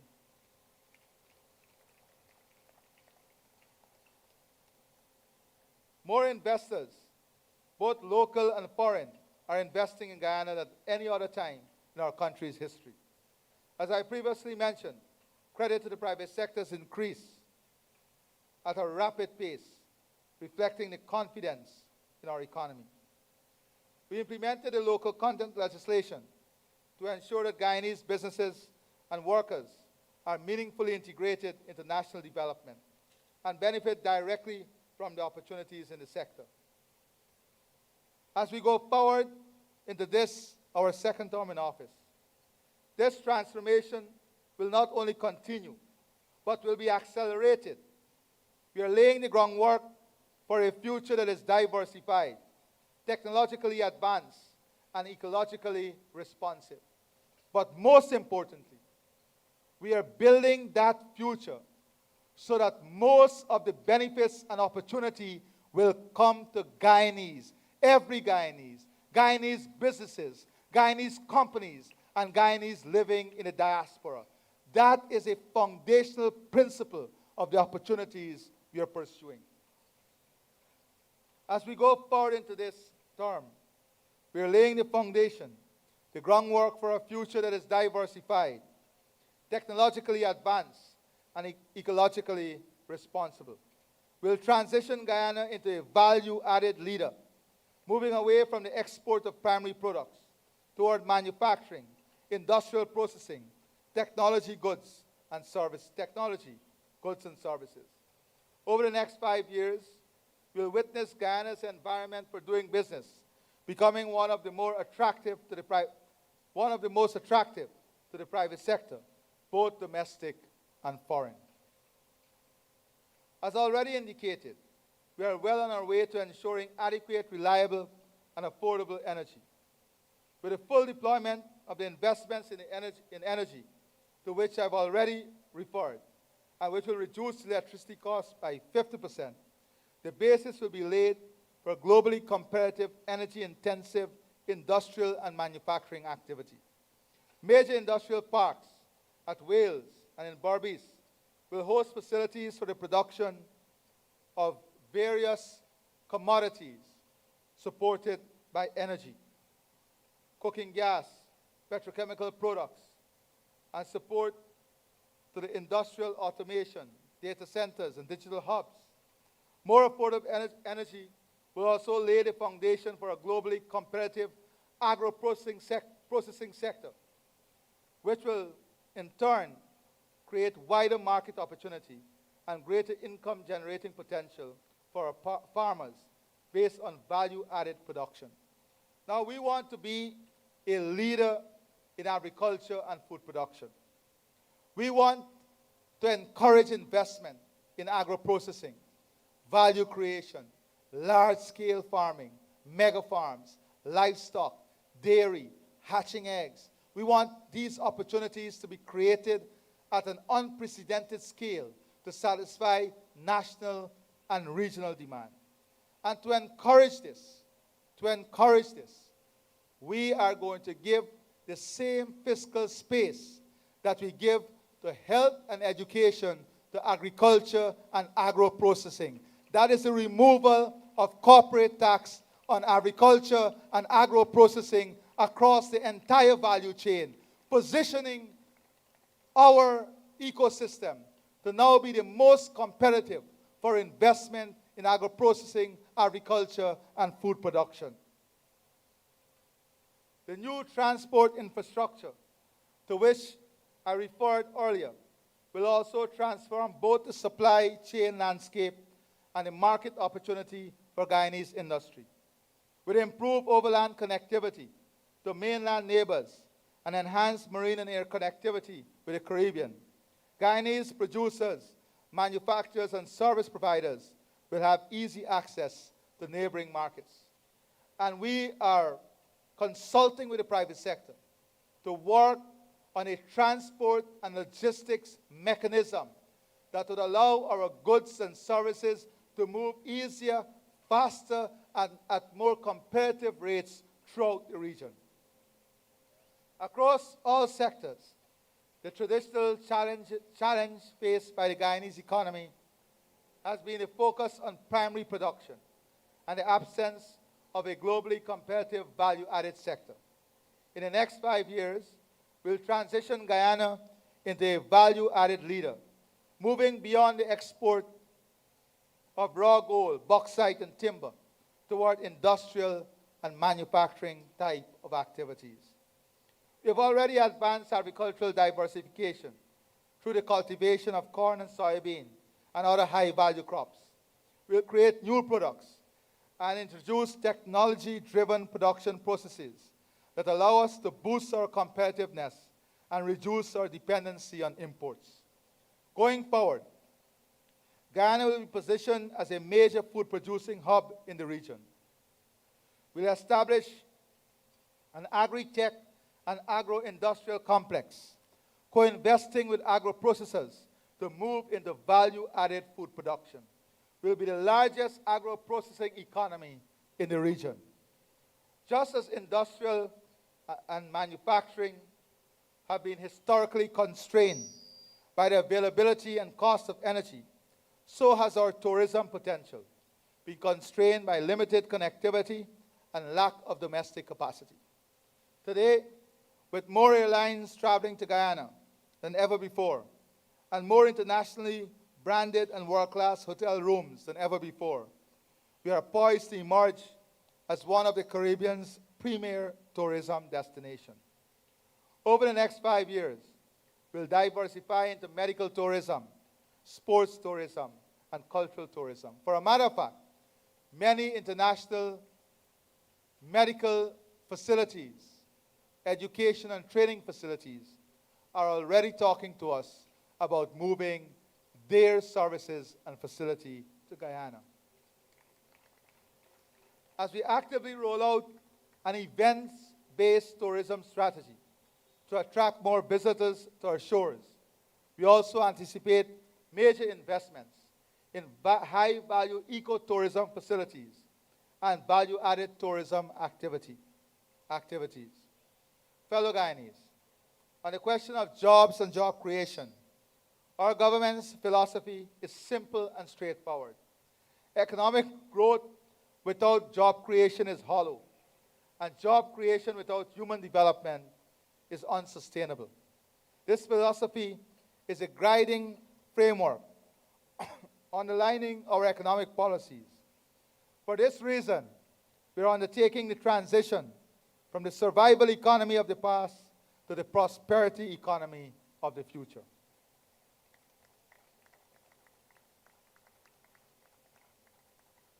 Under the previous administration, that is the APNU-AFC government, 35,000 Guyanese were pushed out of work, not by choice, but by decisions and policies pursued by the then APNU-AFC government.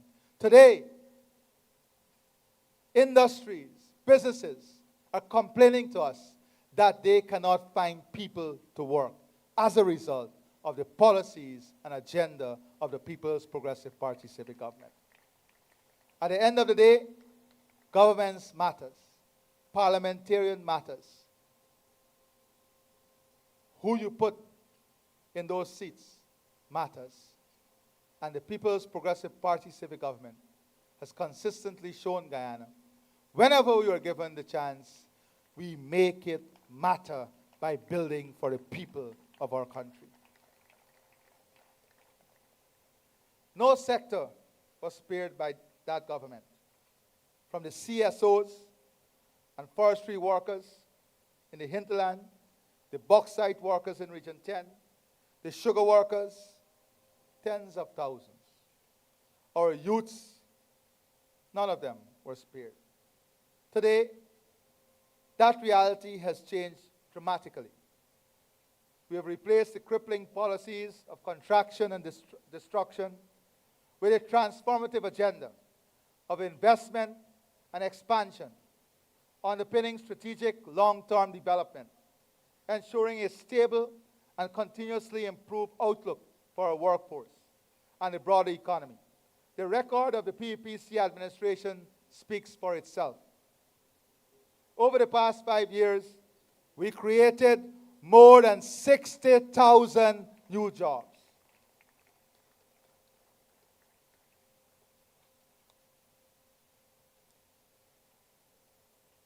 The enduring creation of jobs across vital industries like construction, manufacturing, accommodation and food service activities, wholesale and retail trade, transportation and storage, administrative and support services, education, agriculture, forestry and fishing, mining and quarrying, public administration and defense. The national conversation in Guyana has fundamentally shifted. Our citizens are no longer complaining about an inability to find jobs. Instead, the primary challenge cited by employers today is that they cannot find enough workers. This is a good problem to have, but it requires immediate and strategic action. This is what real economic transformation looks like. It is the momentum that allows the government to deliver on its promise to create jobs, not in theory, but in lived experiences. In this era of rapid economic development, our government is not just creating jobs and filling vacancies. We are creating a future-proof workforce. The next phase of our development requires a revolutionary approach to human capital development. We must pivot rapidly towards building a knowledge-based, pragmatic economy, an economy where we strategically look as to where our supply of labor will come from. What are the rules that will govern that supply of labor? And what is the system, the economic, social system we'll put in place to support what will be needed? Over the next 5 years, we'll revolutionize technical training. We'll expand and modernize technical education to ensure every young Guyanese has a technical skill certified to international standards. Our children will no longer be limited by geography of opportunity. Through digital transformation, we're bringing jobs to the people, not forcing people to leave their homes for jobs, because part of the strategy is to build new centers of growth and economic opportunity. It is to build new urban areas. It is to build new areas of investment and job creation. It is to build new areas of economic activity. That is part of the strategy. Not to move people to other urban centers, but to create new urban centers, to create new spaces of development, to enhance those spaces, and to accelerate the growth within those spaces. We are building a robust ICT network that supports thousands of micro enterprises and remote work opportunities, transforming rural areas into economic powerhouse. With a rapid economic transformation planned over the next 5 years, the number and variety of jobs available will make joblessness a thing of the past, because opportunity will be expanding in every direction. Our vision is for a workforce that is skilled, well-paid, and globally competitive. And ours is a commitment to ensuring that the benefits of our historic growth are distributed across every region, every community, and every household. We are building a Guyana where every citizen, regardless of their region or background, has a seat at the table of economic empowerment and prosperity. We'll work to create more quality jobs and ensure that all Guyanese of working age have the skills needed to take up these jobs. As we work to build a future of shared prosperity and opportunity, my government has shaped our projects and programs in a way that ensures that every group in society has a stake in Guyana's progress.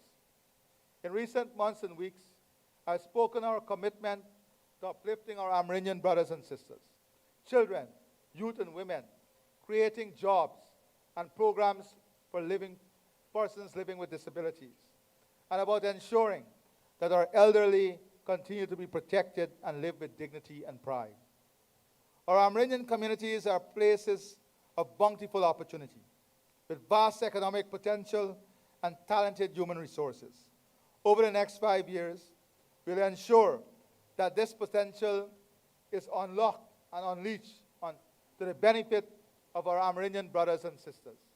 We'll accelerate the land titling program. We'll also maintain our commitment to providing at least 15% of the proceeds from our carbon credit sales to support the implementation of their village sustainability plans with the aim of ensuring a viable and competitive village economy.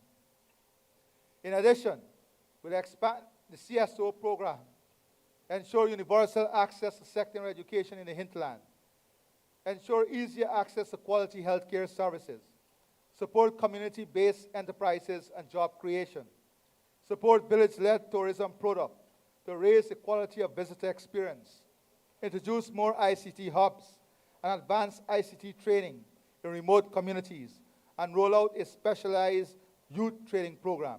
Further, as part of our infrastructure agenda, we'll invest in improved transportation and connectivity. Importantly, we want our hinterland families to enjoy the beauty of improved homes, living conditions, and home ownership. That is why we will have a program over the next 5 years that will directly support hinterland and riverine families in improving their homes and expanding their homes so they can live in comfort and dignity also. Children are our greatest national asset, and are literally the future of our country. We'll continue to create an environment for the care, protection, and holistic development of our children. Across all of the sectors that we invest in, a key consideration is to build a happy and prosperous society that ensures children are cared for, nurtured, and afforded a solid foundation for which they can achieve their full potential as they grow and become the leaders of tomorrow.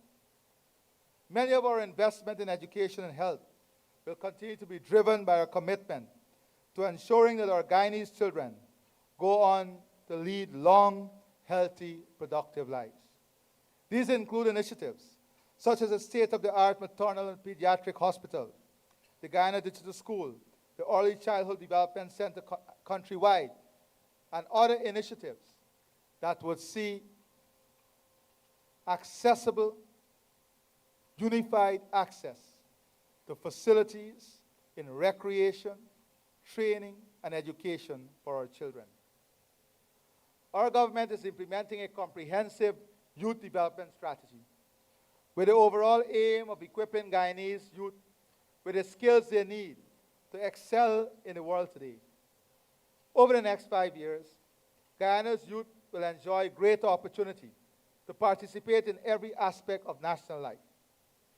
My government will ensure full access to training opportunity across all regions, expand investment in sports and recreational facilities countrywide, increase employment opportunity, provide more support for youth innovation and entrepreneurship, and enhance youth access to affordable housing.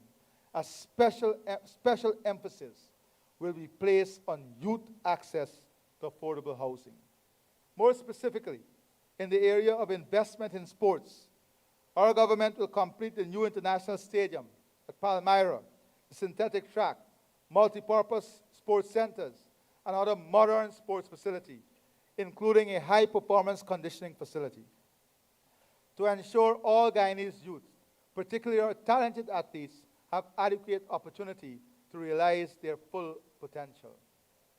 I am pleased to let you know that every national team representing Guyana at sporting events will now benefit from 1 month of conditioning training and preparation that will be supported by the government before those activities. To ensure that our athletes are in good condition and are in the right environment to excel at whatever they do. Women have long been at the forefront of Guyana's development, shaping its economy, society, and governance through activism, entrepreneurship, and leadership. Recognizing their invaluable contribution, we are committed to fostering greater economic independence for women, ensuring they continue to play a central role in shaping Guyana's future. Many women who were 5 years ago regarded as housewives with limited independence, no earning power, low confidence level, today are on the pathway program of the government of Guyana achieving a level of independence and confidence that allow real deployment of opportunities for women and empowering them in the best possible way. Our strategic focus will empower women through entrepreneurship, skills development, and financial inclusion, enabling them to become economic drivers within their communities over the next 5 years. Government will continue the Women Innovation Investment Network, expand day and night care facility and early childhood development centers in all regions to ensure parents don't have to choose between taking up employment and their children's well-being. Expand the Homestead Project, under which additional single mothers will be empowered by being provided with the opportunity to own their own homes and finance them from income generated from climate-smart agriculture activities, especially shade house farming. Expand legal and social support mechanisms to combat sexual and domestic violence. It would be recalled that we introduced the Family Violence Act in 2024. Now, one of the key challenges raised with us in the last year in different regions is accessibility to legal services and the cost of that access to legal services. We will be taking deliberate steps to ensure that the cost to legal services does not deny accessibility to justice. We will have to strengthen the legal aid program and improve the mechanism through which we incentivize the system to support those who are in need of legal services. As the nation evolves, it is essential to ensure that our senior citizens can retire with dignity and continue to be active participants in society. Over the next 5 years, we will place strong emphasis on elderly living that goes beyond satisfying the physical needs of our senior citizens, to recognizing their worth while creating an environment where they can lead safe, fulfilling, valued, and engaged lives. Initiatives to improve the welfare of the elderly over the next 5 years will include expanding home-based care for senior citizens to increase their access to health care, completing and operationalizing new facilities for residential care for the elderly, expanding the shut-in and direct delivery of services to remote and hinterland communities, along with options for digital services. Launching of volunteer and mentorship programs, which encourage senior citizens to share their knowledge and skills with the younger generation. Since 2020, our government has been committed to the task of creating an inclusive and supportive environment for our brothers and sisters living with disabilities. We have provided financial support, including targeted cash grants. And only 2 weeks ago, I announced a one-off cash grant of $50,000 to every eligible person living with disability, totaling approximately $1.4 billion. Over the next 5 years, our government will implement a comprehensive agenda to further enhance the lives of persons with disabilities, living with disabilities. Our mission is to create an environment where the disabled can fully participate in all aspects of national life, pursue their dreams, and contribute meaningfully to our nation's growth. We'll strengthen systems of early identification, intervention, and treatment of persons living with disabilities. Develop and implement an updated special needs policy to ensure children with disabilities can acquire a meaningful education, increase their integration into mainstream schools, and establish SEND facilities in every region. We'll also increase the availability of durable mobility and other assistive aids, including electronic devices, to ensure greater independence of persons living with disability. Further, we will introduce a special financing window for persons with disabilities through the Development Bank to be established early next year, under which interest-free and collateral-free loans will be offered to persons with disabilities. We'll ensure that every single project has at least 10% of space dedicated specifically to support persons living with disability. We'll also create at least 5,000 jobs for persons living with disabilities across the country, and that process has already started. These all form part of our broader commitment to ensure that all groups in society benefit directly from Guyana's unprecedented economic growth. Brothers and sisters, fellow Guyanese, all of this can be lost if we don't change our mindset and build a more caring and value-based society. Not a society of want, but a society of needs. Not a society of convenience, but a society of structured, deliberate strategies to uphold, uplift, and promote each other. Fellow Guyanese, my government's vision for success does not rest solely on economic progress or wealth accumulation. It also hinges on something far more profound. That is a fundamental shift in our national mindset and the values we embrace as a society. This transformation starts at the individual level and is essential for building a future that is prosperous, inclusive, and sustainable. Our vision of success necessitates unity, discipline, and the proactive engagement of every Guyanese. It is a vision that requires every citizen to be respectful of the environment, compassionate to their fellow Guyanese, protective of the most vulnerable citizens, and mindful of all forms of life, human, animal, and ecological. Our nation stands at a consequential crossroad, one where we must assess progress not only in terms of what is built, but also by the quality of our regard for one another. This compels us to change our national mindset by nurturing a culture that esteems empathy over indifference and care over convenience.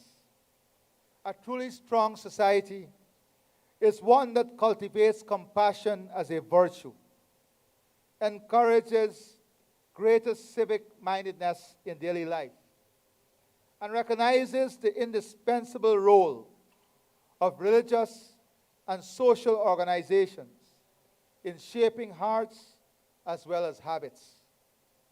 These institutions are the moral ligaments of the nation, binding us together, reminding us that prosperity without humanity is hollow. And here, the religious community, our religious leaders, will have to take leadership. And as a government, we will work with you in supporting programs, policies, and projects that would achieve this agenda. Yet, as we seek to deepen this ethic of care, I've been besieged by voices from across Guyana. Parents, teachers, elders, and community leaders, raising grave concerns about the corrosive effects of social media. Only recently, you have seen countries taking drastic steps for children and young people below the age of 16. This challenge is not peculiar to our shores, but its impact is keenly felt in our homes and classrooms, particularly among our impressionable children. I have been urged repeatedly and passionately that we must act to arrest the abuse and harmful effects of social media. In the spirit of consultation that will characterize how my administration shapes policy over the next 5 years, I therefore ask the Ministers of Education, Information, Labor, and Public Service, Efficiency and Implementation to embark on national consultation so that our response is thoughtful, inclusive, and anchored in the recommendation of our people. I've been equally bombarded with concerns from families, religious leaders, and community advocates about the ill effects of gambling, which has seeped into too many households, eroding savings, imposing financial hardships, straining relationships, and fueling harmful social consequences. This, too, demands a collective reckoning. We'll consult widely with all stakeholders and those who regulate. And arising out of these deliberations, we will incorporate concrete measures in the 2026 budget to confront and curtail this scourge. At the same time, new and troubling challenges are rising. Wearing unfamiliar faces, but carrying familiar dangers. We are witnessing the spread of new forms of substance abuse, including dangerous varieties of vaping and the use of potent narcotics, such as fentanyl and other drugs known to impair cognitive abilities. These are not distant threats. They are present and pressing, not in our shores alone, but all across the world. It is an international pandemic. I wish to address these emerging forms of substance abuse directly through informed policy, public education, and coordinated action that place prevention and protection at the center of what we do. We will be working with our international partners against all forms of drug smuggling. We have a global responsibility to save this generation and generations to come. We must also extend the circle of compassion to the creatures with whom we share this planet. Animals, like humans,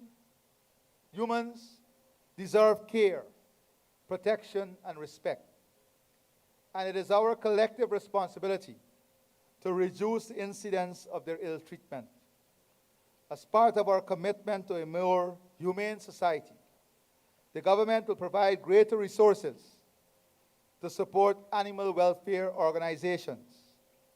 Over the next 5 years, we'll implement incentives,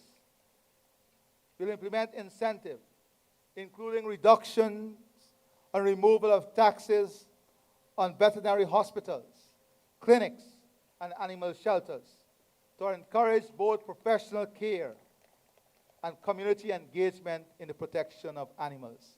Similarly to agriculture, health, and education,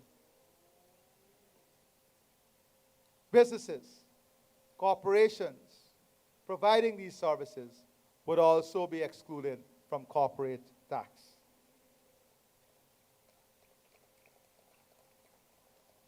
We would have a free nationwide campaign to ensure with the organizations dealing with animal and animal shelters to identify all the risks, the threats, and the areas in which we need urgent and immediate action. And even as I was preparing for this address today, I received many suggestions from animal welfare organizations and activists. And I want them to know that we value those suggestions. And all of those suggestions are in keeping with our policy on care and protection for our animals. Equally, we must cherish and care for the very environment that sustains us. The beauty and cleanliness of our surroundings are reflections of our civic pride and personal values. Reducing littering, maintaining pristine public spaces, and preserving the natural landscapes of our towns, villages, and cities are responsibilities that fall to each of us. It is a delight to listen to members of our diplomatic community complimenting the light up at Main Street and other places across Guyana. Listening to them about the new parks and spaces, and listening to them comparing this to international standards. But maintaining this requires a shift in our mindset, a shift in the way we think, act, and behave. And this is a responsibility for all of us. Reducing littering and maintaining our towns, villages, and cities are responsibilities that fall to each of us. Government initiatives will support waste management programs, provide resources for national and community cleanup drives, and encourage environmentally friendly practices. But lasting change depends on the participation of every citizen. And to the many who text me today and ask about our botanical gardens and zoo, I want you to know that there is an aggressive plan being finalized that will be implemented, that will make all of us proud of what our zoo and botanical garden will represent for Guyana and the rest of this region. I assure you that the national consultations that will be triggered in pursuit of these initiatives will not be cosmetic gestures. They form part of a broader, deeper plan to engage more deliberately with religious organizations and civil society, to work collectively in promoting a more humane and caring society. Together, we will listen, learn, and act, building policies that are rooted in compassion, sustained by partnership, and guided by a shared moral purpose. In doing so, we will affirm a simple but profound truth, that the measure of our nation is found not only in what we achieve, but in how faithfully we care for one another. Through these initiatives and the promotion of the One Guyana philosophy, we will create a conducive environment for a more caring society, a society that displays empathy, and a society that is just and value-based.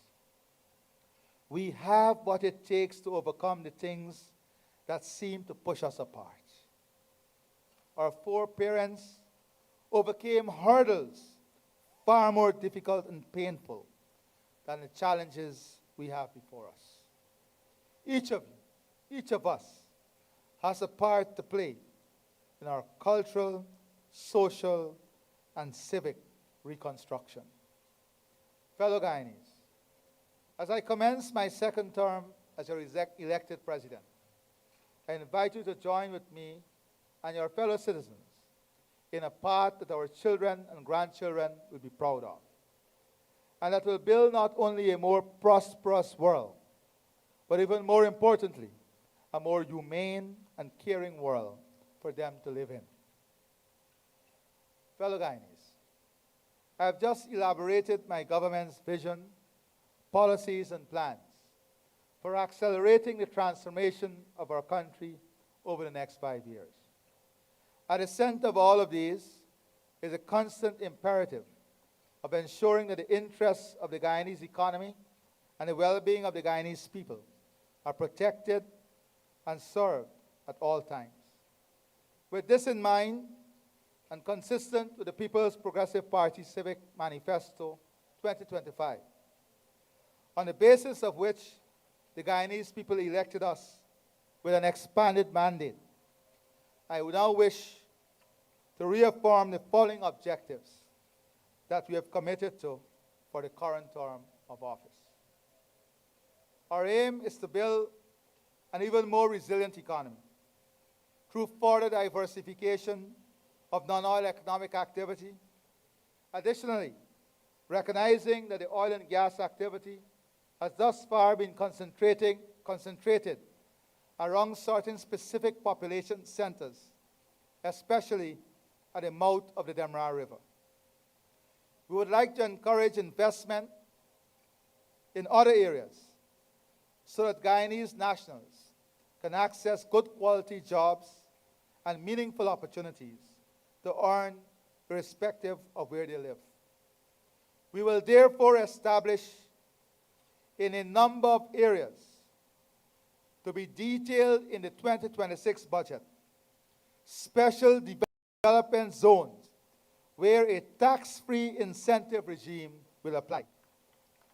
These will especially target the objectives of creating jobs where these are most needed, as well as promoting those categories of economic activities that generate export earnings or that fulfill demand that is currently met by imports.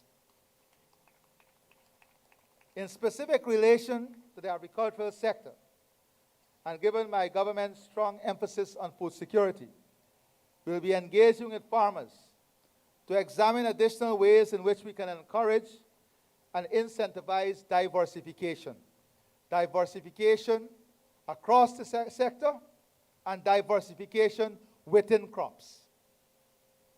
Also important is a mega-scale opportunity, whether in livestock, dairy, mega farms, sugar, and incentivizing our private sector to form partnership and consortiums to invest in those opportunities, making them sustainable, profitable, and resilient. For this purpose, Budget 2026 will allocate resources to advance diversification in agriculture and agro-processing, including through co-investment opportunities. Recognizing also the widespread use of double cab pickups in productive activity, as well as their durability and versatility in both business and household use, we will introduce a flat tax of $2 million on double cab pickups up to less than 2,000 cc, irrespective of age, while we will introduce a flat tax of $3 million on double cab pickups between 2,000 cc and 2,500 cc, irrespective of age. This will make it easier for businesses and households to renew or upgrade their transport capabilities. We recognize the importance of incentivizing and rewarding work and effort, as well as acknowledging compliance and contribution to national well-being and prosperity. In this regard, we wish to ensure that those who work and contribute to the national coffers through participation in the formal economy are able to retain more of their earnings for the purpose of enjoying disposable income and accumulating higher levels of personal savings. Accordingly, over the next 5 years, we'll continue to increase the income tax threshold with the ultimate aim of approximating the levels that are obtained in more developed countries than ours by the end of this current term. Additionally, in pursuit of the objective of incentivizing the accumulation of savings and assets by individuals, we will abolish net property tax on individuals. Additionally, in the interest of improving the circumstances of those persons in employment on Community Infrastructure Improvement Project, SIP, the National Pathway Worker Program, which is known as the 10-Day Workers Program, the Community Service Officers, the CSOs in Amerindian communities, and the Neighborhood Police, we are proposing to raise the wages of these categories of workers in the 2026 budget to a minimum of $50,000 per month. Cash transfers are an important means through which specific policy objectives can be realized. Building on a strong track record, we've established an increasing disposable incomes. Through such transfers, my government will continue to provide these through a number of different instruments. First, in keeping with our commitment in Manifesto 2025, we'll progressively increase the Because We Care cash grant to $100,000 per annum during this term of office. Also, during this term of office, we'll progressively increase the non-contributory old age pension to $60,000 per month and the public assistance grant to $40,000 per month. Budget 2026 will deliver the first installment in these increases. Additionally, we'll continue to increase pensions payable by the National Insurance Scheme. Finally, we committed in our Manifesto 2025 to provide additional cash grants to individuals. In this regard, Budget 2026, which will be presented early in the new year, will make provision for a cash grant of $100,000 to be paid to every citizen in Guyana who is 18 years of age and older. And other cash grants will be paid during the course of the next 5 years.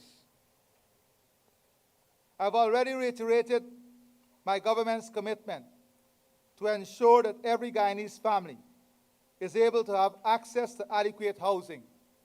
In particular, we'll ensure that the backlog of applications for house lots are cleared in the shortest possible time. We are already well on track to achieving this in all regions except Region 4, where the demand is peculiar. We are also well on track to delivering our commitment of building 40,000 homes. Additionally, Budget 2026 and subsequent budgets in this term will allocate sums of money to finance direct assistance to households to help them build and/or upgrade their homes. This facility will be used to deploy a differentiated approach with the nature of the assistance being customized to meet the circumstances of different regions and communities. Our government is committed in our Manifesto 2025 to expand day and night care facilities, as well as early childhood development centers countrywide. At the same time, we recognize that the provision of these services provides an important entrepreneurial opportunity for small businesses, especially considering the number of persons we have already trained in child care and elderly care. Accordingly, we'll remove corporate taxes on income earned by companies engaged in child care provision services. as we have already done with health and education services. We'll also allocate funds in Budget 2026 for co-investment in childcare facilities on the condition that those facilities that benefit from the tax and co-investment concessions will agree to charge a suitably capped rate for the services provided. In relation to special needs education, we'll establish SEN facility in every region.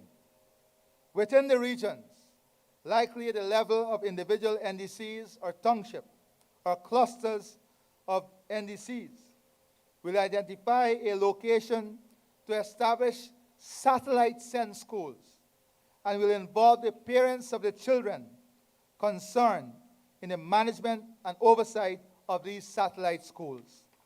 That way, parents will be able to enjoy the assurance that their children are getting appropriate, good quality educational opportunities, while also making it possible for the parents to seek employment opportunities for themselves. In relation to elderly care, we'll remove corporate taxes on income earned by companies engaged in elderly care provision services. Similarly, we'll allocate funds in Budget 2026 for co-investment in elderly care facilities, also on the condition that those facilities benefiting from tax and co-investment concessions will agree on charging a suitable cap rate for the services provided.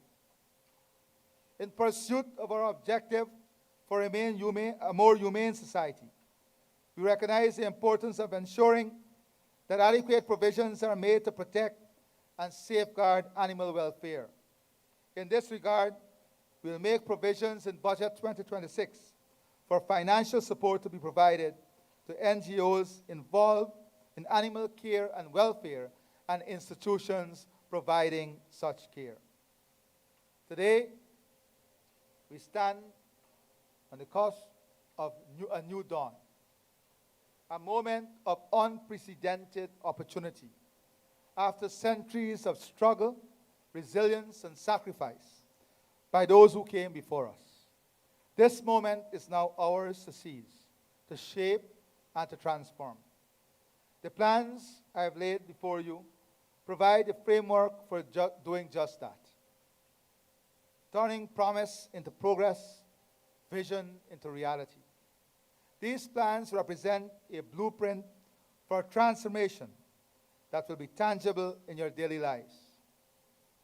In the work you do, the wages you earn, the communities that cradle your families, and the horizons of opportunities opening for your children, with your trust and partnership, will turn this moment into a movement, a momentum that carries growth in our homes, pay packets, and the dreams of our people. Let it be said of this generation that when history looks back, it will mark this as a moment when Guyana chose action over hesitation, unity over division, and courage over fear. When Guyanese chose in 2025 bold, visionary, and trusted leadership. As we look ahead to the next 5 years, we do so with hearts lifted by hope. And as Christmas draws near, we are reminded that hope is perennial, that each year brings the promise of rebirth, renewal, and light. And it is with that same spirit that we embark together on the path to a brighter, fairer, and more prosperous Guyana, grounded in our people, their aspirations, their life, and the fulfillment of their dreams. I thank you. God bless all of you, and God bless our beautiful country, Guyana.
We are one Guyana.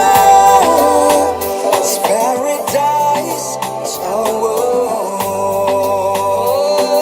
मैं तुम्हें खूबसूरत है रेशम रख सकती हूँ सबब में लोगों से प्यार करने की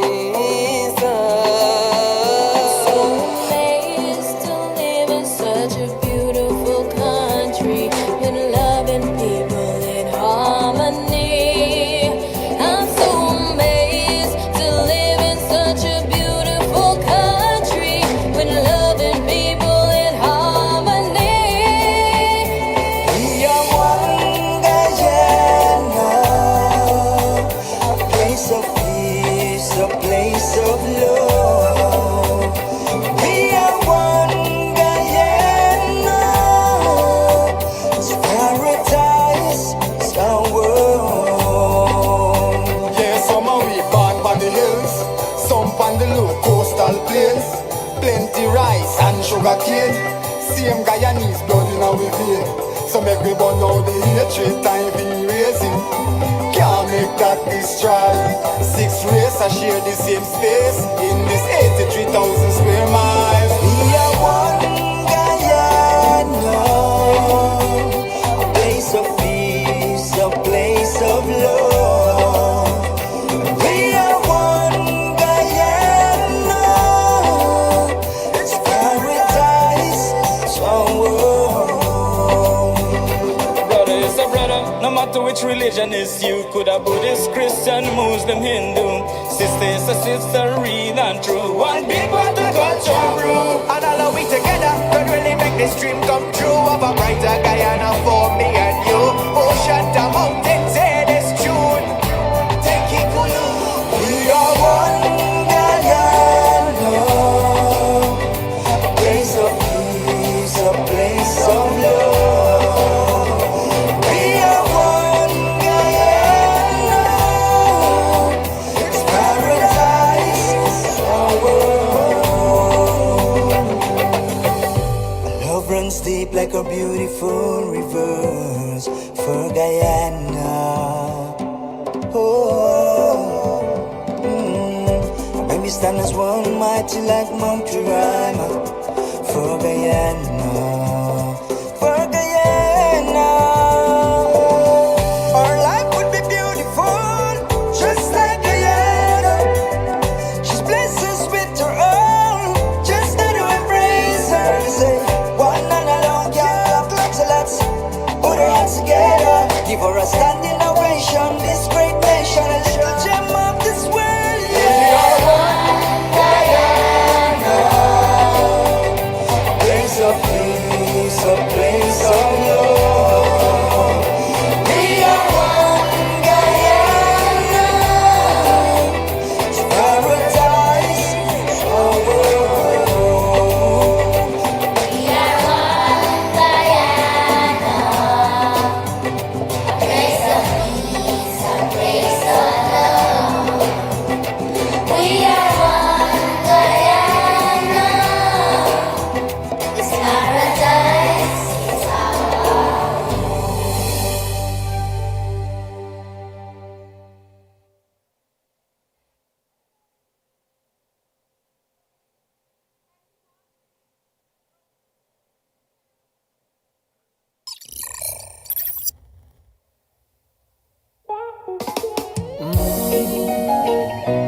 Yeah, yeah. Whoa, whoa,